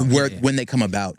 And so coming up to Charlotte, and I remember like my second night in Charlotte, it was like, I don't know, 6 or 7 o'clock on a Friday. And I'm like, I'm going to walk through Uptown and see what's good. And everything was closed. Yeah. Now, again, this was 2015. Yeah. So there's been a lot of change since then. Yeah. But, so like after I graduated, I'm like, I'm going to work here for a little bit. I actually had an opportunity to potentially go and work at a restaurant in Seattle. And I was going to go and do that. But I was working for this other nonprofit that I'm still involved with, helping like inner city kids. And basically the kids had begged me to wait until they graduated their program, which would have been for like another year and a half. And so I'm like, I'm going to stay. I'm going to stay in Charlotte for a year and a half and watch. Good on you, kids, because we kept Kyle. Watch the kids that I've mentored up to this point, finish throughout their school. And I was at, I started off, the first place I worked after graduate was the Asbury. Yep. In Charlotte. And the Asbury at the time was one of the hottest restaurants in the city. So it was competitive. The crew that we had was crazy. Miranda Martin was the pastry chef. She had just won Best Pastry Chef of the Year of North Carolina. We had one of my best friends, Brandon Stadden, who's now the sous chef at Supperland. Mike Long, Matt Krenz. I mean, if you were to look at the names that came out of the Asbury, it's like the Fab Five. It really was. Yeah. Even before us, it was like just an incubator of talent. So I was at the Asbury for a little bit. I ended up becoming a sous chef there. And honestly, and this is no shot at the Asbury or that team or anything like that, but I was, anything that I did, I put my all into. And I just started burning myself out. I mean, I was working like 70 to 80 hours every single week. I was like getting there at 3 a.m. because it was in a hotel too. So there was like a lot of like different services that we had. So I was getting there from like 3 a.m. and leaving at 10 p.m. at night. And just like doing way too much. And I had a little bit of a health scare from basically sleep deprivation. And our former front of house manager from there had left to actually open up what's now the cafe. And I think I came in one day and I like didn't say good morning, which was very unlike me. And Miranda, who now also works with us at the cafe, who's the picture at the time, she pulled me aside. She's like, I don't think you should work here anymore. She said, she's like, this is like, it's changing who you are, like almost on a spiritual level. She's like, I think you should go and check out what Jenny and them are doing at Charlotte Rescue Mission. And up to this point, that whole time, I thought the Charlotte Rescue Mission was a dog shelter. And so I'm like, I mean, I like dogs. I'm not changing the whole career path. Because then she's like, no. They're doing some really picking up poop and all. Yeah, that's not my role. Yeah. That's not my call. And yeah, so she's like, no, look them up. She's like, I think they're doing like this coffee shop and restaurant that's working with men and women in addiction. And just based on who I know you are, I think you'd fit in that really well. And so I the next day was my off day, and I called up Jenny, and I was like, hey, I heard what y'all doing at Community Matters. I love to come and like talk to y'all. And I was just looking at potentially another volunteer opportunity to be able to like help in the community. And you didn't know what it would become. No. And when I called her, she was like, Kyle, that's crazy. I was just texting you, like asking if you could come in because we were talking about you and we think you'd be a really good fit here. So I go in, they hadn't even opened yet. And what was just supposed to be like a quick little meeting, I ended up staying with them for like 3 hours. And I signed my paperwork that day to go and work there. This is where I want to be. Yeah. This is what I need. And I remember like, it was the most impulsive thing I've done because I took a demotion because I went from being a sous chef at the Asbury, which was like... Yeah, for those who don't know, the Asbury is a very good restaurant, a nice restaurant in Uptown. Yeah. And like if at that time, and still to this day, if you want to go on a date night, really nice meal, you're going to the Asbury. Yeah. And so I went from being a sous chef at the Asbury to demoting myself to a line cook. And then obviously they couldn't pay me as much. So I'm like, but no, I think this is really where I'm supposed to be. I remember my dad is a financial advisor and he's my financial advisor. And so I called him up and I told him what I was doing. And, I have two modes of my dad. It's like when he's my father. Yep. And then he was my financial advisor. So he's like, oh, Kyle, this is beautiful. Like, I love to hear that. Can I talk to you as your financial advisor? I'm like, yeah. He's like, this is not a good idea. You're going to be dipping into your savings in months. Don't do this. I'm like, I think like I'm going to go out on this risk and do it because I really do feel called to do this. And, long story short, it's worked out. Yeah. Worked out pretty well. Well, I think it has. And not even just the accolades you've gotten, but the people that you've helped along the way and been able to cultivate that turnaround in their lives. It's weird to think that you also had a hole in yourself that you were looking to fill, or other people recognized that you were burning yourself out or that it was changing you. Do you think that in some ways you were healed or healing at Community Matters Cafe in ways you could not have foreseen? Without a doubt. I think coming there and the way that they emphasized on things that I never really conceptualized, like work-life balance and what, we all talk about it, but what does it really mean? And at the end of it, it's not this, that means you have to only work this amount of hours or this is what you have to do in your off time. It's just about taking care of yourself. It's about being able to listen to your body, listen to your heart and your mind, and knowing what Kyle, whoever you are, what you need. For that, sometimes that is working harder. Sometimes it is just taking a rest day. Sometimes it's going to hang out with friends. Sometimes it's like, how are ways I can build joy and bring joy into the work that I do? And beyond an individual doing that, working for an organization that believes in that as a whole was life-changing for me. I have two of the hardest working parents. And, growing up, my parents didn't come from, both of my parents basically came from nothing. And I don't say that in any disparaging way towards the rest of my family, but both of my parents didn't have a lot and they had to really grind and work, for everything that they've done. They've built a very successful life, but I watched my dad waking up at 4 or 5 in the morning. My mom homeschooled. I'm one of 6. My mom homeschooled all of us because they didn't trust the Louisiana school system to educate us in the way that they wanted. And also to point out, all of me and my siblings have graduated with honors in college early. They're pretty good. So they did. My mom and dad did a pretty good job. But I watched my parents grind. And so that's what I knew. I knew how to put my head down and to work. My whole thought process towards rest was I was going to work until I was too physically tired to keep my eyes open. I literally did that for years. I mean, we could talk for hours about that in sports too, is the Mamba mentality of just like going to the gym all night if you have a bad game and just getting up 1,000 shots. And like for some people that might work, for some others it's attacks on your body and on your mind, that there's this idea that you need to put in so many hours. I remember Ty Lue, the coach of the Cavs, had to take a leave of absence from his job, and Steve Clifford here in Charlotte, because literally they were like coughing up blood from just sleep deprivation, travel, and not taking care of their bodies. And in many ways, it was a product of this mentality that if you're not grinding all the time, you're behind.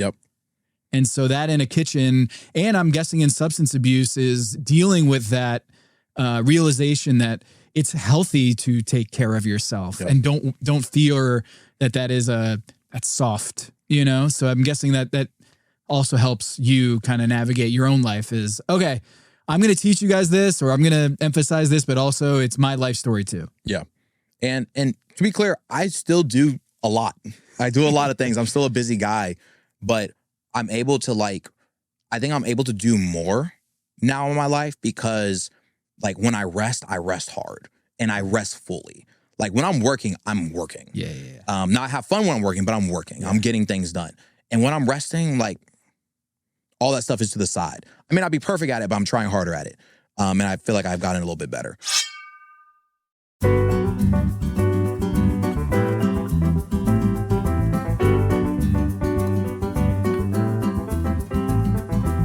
What was the crazier phone call? Hey, you're nominated for a James Beard, or hey, we want you on Top Chef to appear on the premiere? James Beard was crazier because one, it wasn't a phone call. They don't call you. So this is crazy. My friend Jason Glenn was at Salud. He was asked by a reporter, "Hey, what do you think about getting nominated by a James Beard?" And he's like, "By a what?" Yeah. He's like, "I'm sorry." That's how we got the news. Yep. So like they don't tell you? No, I found out it was last year. It was when it snowed in Charlotte last year in 2025. The roads were really bad, so we closed the cafe that day.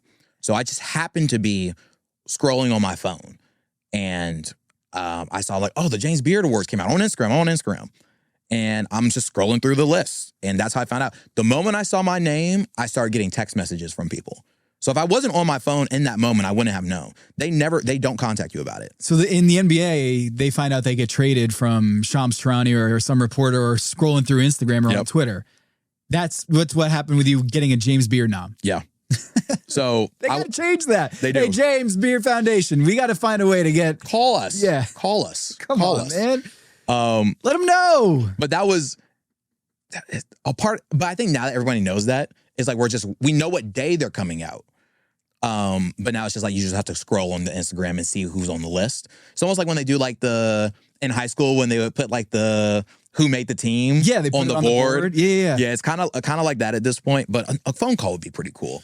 Well, it's like the NFL when they get inducted into Canton. That's exactly what I'm thinking. Rolls up to their house, knocks on the door, and he has the jacket. Has that gold jacket. Yeah. So I would definitely say the James Beard was like more like wow, that came out of nowhere. Also because I wasn't expecting it. It wasn't like I was in talks with the James Beard Foundation. We had put our name for a James, because you can nominate yourself. We nominated the cafe years before, and it just like, because we didn't know you could nominate yourself. So years ago, we're like, let's just throw our name in there and see what happens. And we did. And then after that, it's like I stopped thinking about it. And so when it happened, it was fully unexpected. With Top Chef, it wasn't because they had reached out to me to be a contestant on the show already. And it just didn't work out for me time-wise. Like it's also a lot of time you got to commit to be on Top Chef. Mm-hmm. And you got a lot of people, not just the kitchen, but there's a lot of people that, rely on Chayil Johnson. So it was a hard to like, it's like almost, was it 8 to 10 weeks? Oh yeah. Yeah, 8 to 10 weeks if you make it all the way into the show. And so I'm like, yeah, I'm not going to commit to that, which turned out to be the right decision. But then I think I called the casting agent and told her I wasn't going to be able to do it. 30 minutes later, Laura White calls me. And from CRVA. From CRVA. Also, at this point, I don't even think I had met Laura before, so I didn't know how she had my number. But Laura White calls me. She's like, hey, I'm sure you've heard Top Chef is coming to Charlotte. And I'm like, yeah. And she's like, we'd be interested in the Top Chef people would like to meet with you about some sort of like collaboration, whether that's being on the show in some capacity. I'm like, oh, did y'all just hear that I'm not like competing? And she's like, no, I haven't. Oh, so it's totally independent. Completely. She had no idea about that was being like potentially casted. And so there was all that. And then they ended up coming to the restaurant. And they originally wanted to shoot an episode at the restaurant, but the logistics of it just didn't work out. And then like a week, then they, I don't want to say ghosted me, but like 2-3 months went by. I didn't hear anything from them. And then August rolls around and they hit me up and they're like, hey, they love talking to you. We would love to have you on the show as a guest judge on the first episode. And I'm like, oh my God, yes. And I'm like, when is it? And they're like, it's next Monday. This was a Wednesday, I think, or maybe like the Wednesday before. It was less than 10 days. Yeah. In between. And they're like, does it work in your schedule? I'm like, I'll make that work. Yeah. That's fine. So that was already in my mind. So it was a little less surprising, but just as cool, probably. And just as, cause like, same thing. I probably knew about Top Chef before I knew what a James Beard Award was. Yeah. This in some ways was more famous or more bigger in your world. Yeah. Cause also I remember when the first season of Top Chef that I watched in full was when it came to New Orleans. Yeah. Nina Compton, who's now a legend in New Orleans, when she was competing down there, they still talk about how Nina got robbed. Yes. Is that okay to talk about on here? Yeah. Oh yeah. Yeah. I think she was fully. Yeah. And I like no disrespect to who won. I do not remember the name of the chef who won that season, but yeah, Nina was killing it every episode. Yeah. And she won that finale. Yeah, and so when Top Chef reaches out and you agree to go on the show, was there, you talk about panic attacks in the baseball field and jazz before the recital. Are you the same way when you have these moments of going to a James Beard Foundation event or on Top Chef? Is it like the game 7 of a high school baseball game for you that you're nervous going into it, or is it a separate thing? It's a separate thing. And nerves still happen. Like I still get a little shaky, a little feeling in your stomach and whatnot. But 2 things. One, I don't remember who told me this or where I read this from, but nervousness and excitement to the body are the same thing. It's just about where your mind's at with it. Like it's the same like biological reaction that happens when you get nervous or excited. So when I ever start to feel nervous, I just try to think more positively and change that to excitement. Second thing is from the career that I've had now working at the rescue mission in the cafe, like, I've seen the decisions I made impact people's lives. So what is a show for real? Just as excited for it. Yep. And it's a really cool opportunity. But it's like, I've, with the depths of what, I'm not trying to get morbid with this, but the depths of what we do at the cafe, we've had students like, pass away from, not being able to continue their recovery and going back into addiction and ODing. I've seen some really crazy stuff and some really, really sad stuff. And so it really puts everything into perspective. And so it makes these things, even though still very fun and still very cool and still things that you can be a little nervous about, at the end of the day, it's like I'm still going to wake back up at 4:00 and go work with these men and women to try to put them in a position where their lives are saved. So it levels it a lot. Yeah, and you're going on trying to have a good time, right? So it's Top Chef. Yeah. You're eating all these plates. So you're the first episode, so you had to eat how many dishes? 14, 15 dishes? 15. 15 dishes. What was that like? I didn't know we weren't supposed to finish the whole dish. Come on. And then I got to like the third team, and I'm realizing like none of them are finishing these whole plates. So I'm like, all right, I think I'm supposed to pace myself out. But it was really, really fun. I cannot express anymore how cool Kristen Kish, Tom Colicchio, and Gail Simmons were. Like meeting them backstage, because in my mind I'm like, you know, they always talk about don't meet your heroes. Yeah. So, and I've met a lot of like really, really famous chefs and celebrities in the hospitality and food world, and some of them are great. Some of them are douchebags and just like not nice or kind people. Off air, I can tell you which ones were the worst. But, you know, so in my mind, I'm like, all right, Kyle, like they could be like, you know, they could be these divas and whatnot. Right off bat, Kristen Kish walks up. She's like, oh my God. First off, she pronounced my name correctly. Which is also a big tell. Also a big thing. Yeah. She's like, oh my God, Chef Kyle, such a pleasure to meet you. I've been researching your restaurant the last couple of days. Love to see what you're doing. I'm just so excited that you're here. And it was very real. Same with Gail Simmons. Same with Tom. Tom was a little intimidating at first, because I think just naturally, like he's just like a very stoic kind of person. Yeah, he's Tom Colicchio. Yeah. But also just like, and I mentioned this a couple times before, and some other things I spoke on.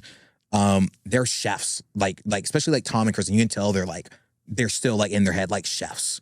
So they're not bigger than anybody in that regard. And I love the respect that they showed everybody in the room. Because in my mind, like when I got in there and I'm like, that's Tom Colicchio, like getting sized for a suit right now, and Sean freaking Brock. Yeah. Right. Oh, yeah, you were on with Sean. Yeah. And I'm like, what am I doing here? Oh, come on. Like why? In my head, I'm like, why am I here? And then it's like, very real. Yeah. And then I start nerding out with Sean Brock because he's really, really big into like old school music. And he's talking about how he's just got it into like New Orleans funk and like big band jazz and stuff. And I was telling him about my high school. I was telling him about the Mardi Gras Indians. I was telling him, like, recommending some music he should go and listen to. And I'm like, wow, Sean Brock is like getting like nerded out with this with me. And I paused. I literally said, Chef, I'm sorry. Because at this point, like, I didn't really acknowledge who he was. Like I said, like, oh, Chef, nice to meet you. And I'm like, Chef, loved that conversation more than anything he could have talked to you about food. I'm just telling you. I felt it. Yeah. You know, like, because people rap with him about food all the time. And there's a certain sense of release when you don't have to perform or don't have to be on about your food. And you could talk about your, like, a side passion that you shared. I like that term, being on about it, like this feeling of like having to be on and on guard all the time with it. I feel the same way with me about sports. Like when I think that was cool when you and me had the conversation when we were walking to the restaurant in New York, when we just started nerding out, because I get so in depth with sports. Like it was almost another career path for me. Before I went to college at Johnson Wales, I created a list of like contingency ideas. What if culinary arts wasn't for me? What if it didn't work out? What else would I study? And I was looking at sports journalism. Because I do really love watching and analyzing and talking and writing about sports that much. So when I was talking with you, and I'm like, oh, this guy knows ball. Yeah. But this guy knows more ball than me because he's actually a professional.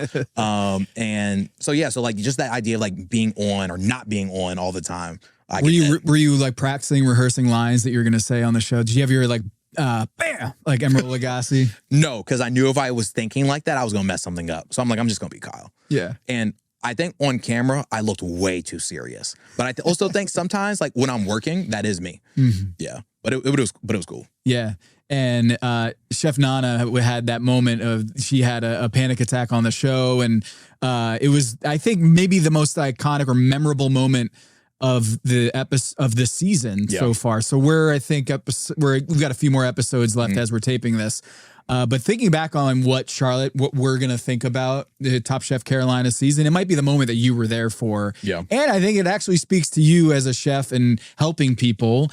That must have been a crazy moment for you too, is just like, I'm on Top Chef and I was here for this moment that also spoke to anxiety, panic attack, or just the emotional toll that the pressure we put on ourselves. Yeah. Yeah. So what was that experience like for you sitting there at the table? At first, it was confusing because I thought someone was celebratory, like screaming about something. So we all couldn't, like in the show, the way they edited, you couldn't really tell. You see all of us turn. And at first, some of us laughed. And I'm glad they edited that out, because I think we laughed because we thought someone was like, yeah, like because they played at something in time. But then we heard Nana crying. And Kristen was the first one was like, oh, I don't think she's okay. And so very beautiful moment when Kristen would go. Also, that was very real because Kristen told them to cut the cameras when she went go do that. So that's where I'm like, oh, this isn't TV magic. Like this is actually going on. So, and also, I actually knew Nana before this. We've worked events together. She's been down in Charlotte before for the Bay Haven Food and Wine Festival. So like we've run in the same circles before a bit. And we have some mutual friends. So seeing that was really, really tough. But seeing how she bounced back from that in that moment and still actually didn't put out a bad dish. I know. Tom loved it too. Yeah. And you know what? The comments on social media were a little bit crazy about it. But guys, you have to understand, like, you know, and I say all this very like subjectively on that episode's level. Because obviously like Lawrence can cook his behind off. But like, and I said it for the episode as like, I don't think Lawrence's dish was better than Nana's in that moment. I did not know because I voted for, I think it was Anthony. Okay. In that group, another JWU alum. I voted for Anthony because I didn't think we could vote for a dish that wasn't complete. But then afterwards I said, oh, I would have voted for Nana too, because what I had on my plate was the best tasting thing and it made the most sense potato wise. But overall, to really answer your question, like, yeah, like, you know, it was tough because I'm like, I can imagine like that amount of pressure that you have to perform, especially when you know you're about to be like seen by hundreds of thousands of maybe millions of people on national television, and all that building up inside of you, especially if you think you're doing okay and then like it's like, oh, 10 minutes left and then you're really able to see what's going on. And it probably also when you are a good chef, like Nana's, if you're on Top Chef, you're a good chef. So to know that like one simple mistake or one bad day can paint your whole career potentially in a bad light, where like the whole internet and people that don't know who you are, never been to your restaurant, never had your food, can paint you in something that you know that you're not. That's a lot of pressure. But shout out to Nana for bouncing back on that and, you know, staying strong and having some good performance. I know she ended up, you know, getting voted off, but she has some good performances throughout the season before she got left. 100%. And I do think that she has a soft spot for a lot of people who watch the show because we've all been there. Yeah. We've all been there. Maybe not on national TV, but we've all had a moment that was like a make or break moment in your life. Yeah. Where you felt like things weren't going your way and it just all fell apart. And she can't run from that. Yeah.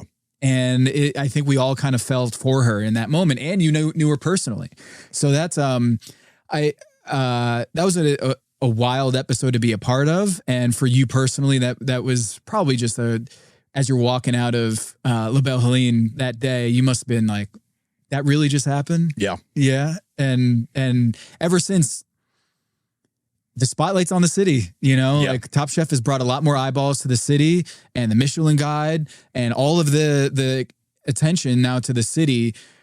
What would you like to tell the audience about Charlotte and why you, a product of Laplace and New Orleans, you've been here for almost a decade now. Yeah. Over 11 years now. Over 11 years now. You're still here. Yeah. And what do you want people to know about Charlotte? I want people to know that do not compare us to other cities in the country, because we're not comparing other cities in the country to other cities in the country. Mm-hmm. We're not comparing New Orleans to LA. We're not comparing New York to Chicago. We're not comparing Atlanta to Seattle, right? We're allowing them to have their autonomy of being who they are and what they are, and we've given them that time to grow. Obviously, Atlanta is one of the easier ones to compare it to because they're right around the corner. I think people look at it as like a similar layout of not only like metropolitan build, but also like timeline of like how long it's been a large city.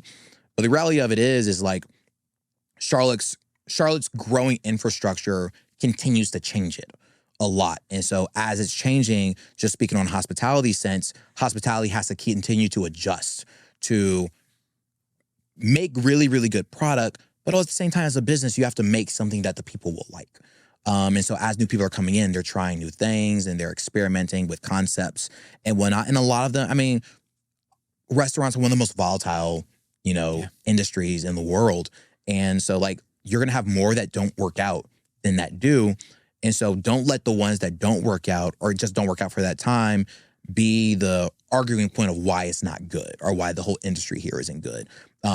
There are so many restaurants here that are doing amazing food and that have amazing chefs. If I need a whole hour to go down the list. I mean, you got Andres Kiefer, Chris Coleman, Brittany Cochran, obviously, who competed, Eric Ferguson, Oscar Johnson, Daryl Cooper. You got Jeff and Jamie Brown and Tony Daniel have been doing with all of their concepts, so on and so forth. And they're all of us are doing different stuff, and all of us are doing it beautifully, and there's so much collaboration in that. So I think if people were to take the time to find what they like, I think they can then find what they like in Charlotte. Because do we do the best dim sum in the country? No, we probably don't. Do we have the best Cajun food in the country? No, you're not working on it. We're working on it, but you're not right now. You're not going to find it. But there are people that are doing really good things, and find out what that niche is, because there are so many different pockets here in Charlotte. And I think it's a community that does care, which is the closest thing I can compare it to New Orleans. Is it's a culinary community that cares about each other, and they care about the people that are eating the food. And we really want to do well. Would you say that outside of Community Matters Cafe? Like, you work at Community Matters Cafe, and it seems like it's a multi-dimensional, we care about the people who work here. But even outside of that, you're saying Charlotte really cares about the community, the people in the industry and beyond. I think we put so much effort into making it a more sustainable industry for this new wave. I mean, I kind of came in at the changing of the old guard, but I also started in the industry super, super young. Like, I started working in my first restaurant when I was 14. So like, I kind of came in at that end of when it's like, you can't just like be hollering at people. You can't be throwing things and whatnot. I did get and see a little bit of that. But as I become an adult, it's like, okay, now we're getting these new wave of kids from Johnson and Wales and so forth that are coming in, where we can like, all right, let's adjust this thing and make this a better environment for them, where it's more sustainable for them to grow and to learn and to put out their art in a way that can be received. So like seeing like some of these other kitchens in Charlotte, like, I wouldn't want to associate myself with chefs who I didn't principally agree with how they treated other people. And I have a lot of chef friends in the city, so I think that speaks for it. Yeah, very cool. I think what you're doing is incredible. Thank you. I have family that have dealt with addiction issues, and I think it's really important to have that step of having a job or a place of service, the restaurant, working in the kitchen, where everyone is kind of pulling in the same direction of understanding the environment is also super helpful and conducive to sobriety and getting back into the real world. I don't know, man. Like, I don't think there are not many places in the world that do what you're doing here in Charlotte. And that's got to be, I don't know, when you lay your head to rest at night, you got real workplace issues, right? You got a restaurant to open, like all this stuff. But there's also this other element that is got to be fulfilling in ways that I don't think when you're leaving the Asbury you quite understood, and now it's a real part of you. Yeah, I would say it like this: I can have the worst day ever at the cafe. Like, we could have had a terrible service. We could have forgot to put the order in for something. We could have dropped the ball on something catering wise, or whatever. Go to sleep. I wake up. Those students and residents that are coming in for their programming for this, for them, it's like, it's another day I'm alive. Yeah. So I'm like, I gotta be there for them, and I get to be here for them. I get to experience them experiencing joy, and that brings joy to me. And for them and for my staff, a lot of my staff, same thing, are like coming from either bad restaurant systems or trying to like adjust. I think like you kind of pointed on it, like Community Matters kind of become a beacon even for like the full-time staff that are there too, like myself, and has like brought new life into them. So being able to be there for my staff, being able to be there for the residents first and foremost, and then being there for myself for it as well has been really important. It's been like something that's like gets me excited to wake up for work every morning. How can people who are listening to this get involved? Well, one, besides coming to I was about to say, easiest thing, come in and dine, all proceeds, every penny that you spend at the cafe goes back into our life skills program with our students in the Charlotte Rescue Mission. You go on the Charlotte Rescue Mission website, we have a lot of volunteer opportunities. Obviously, since all the funds that we make go into taking care of our students, we still have to pay our staff and take care of overhead and all of that. So we do a lot of different fundraiser events throughout the year that we accept volunteers for. We do a 5K that we're doing on August 29th that we're taking volunteers for to help us out with. We do like a clay shoot. So you can either buy tickets to things like that or volunteer to come and help us. If you can't volunteer money, volunteer your time. It's the easiest way to get involved and be able to spend time with our students. I host different dinners throughout the year that are also fundraisers for the cafe.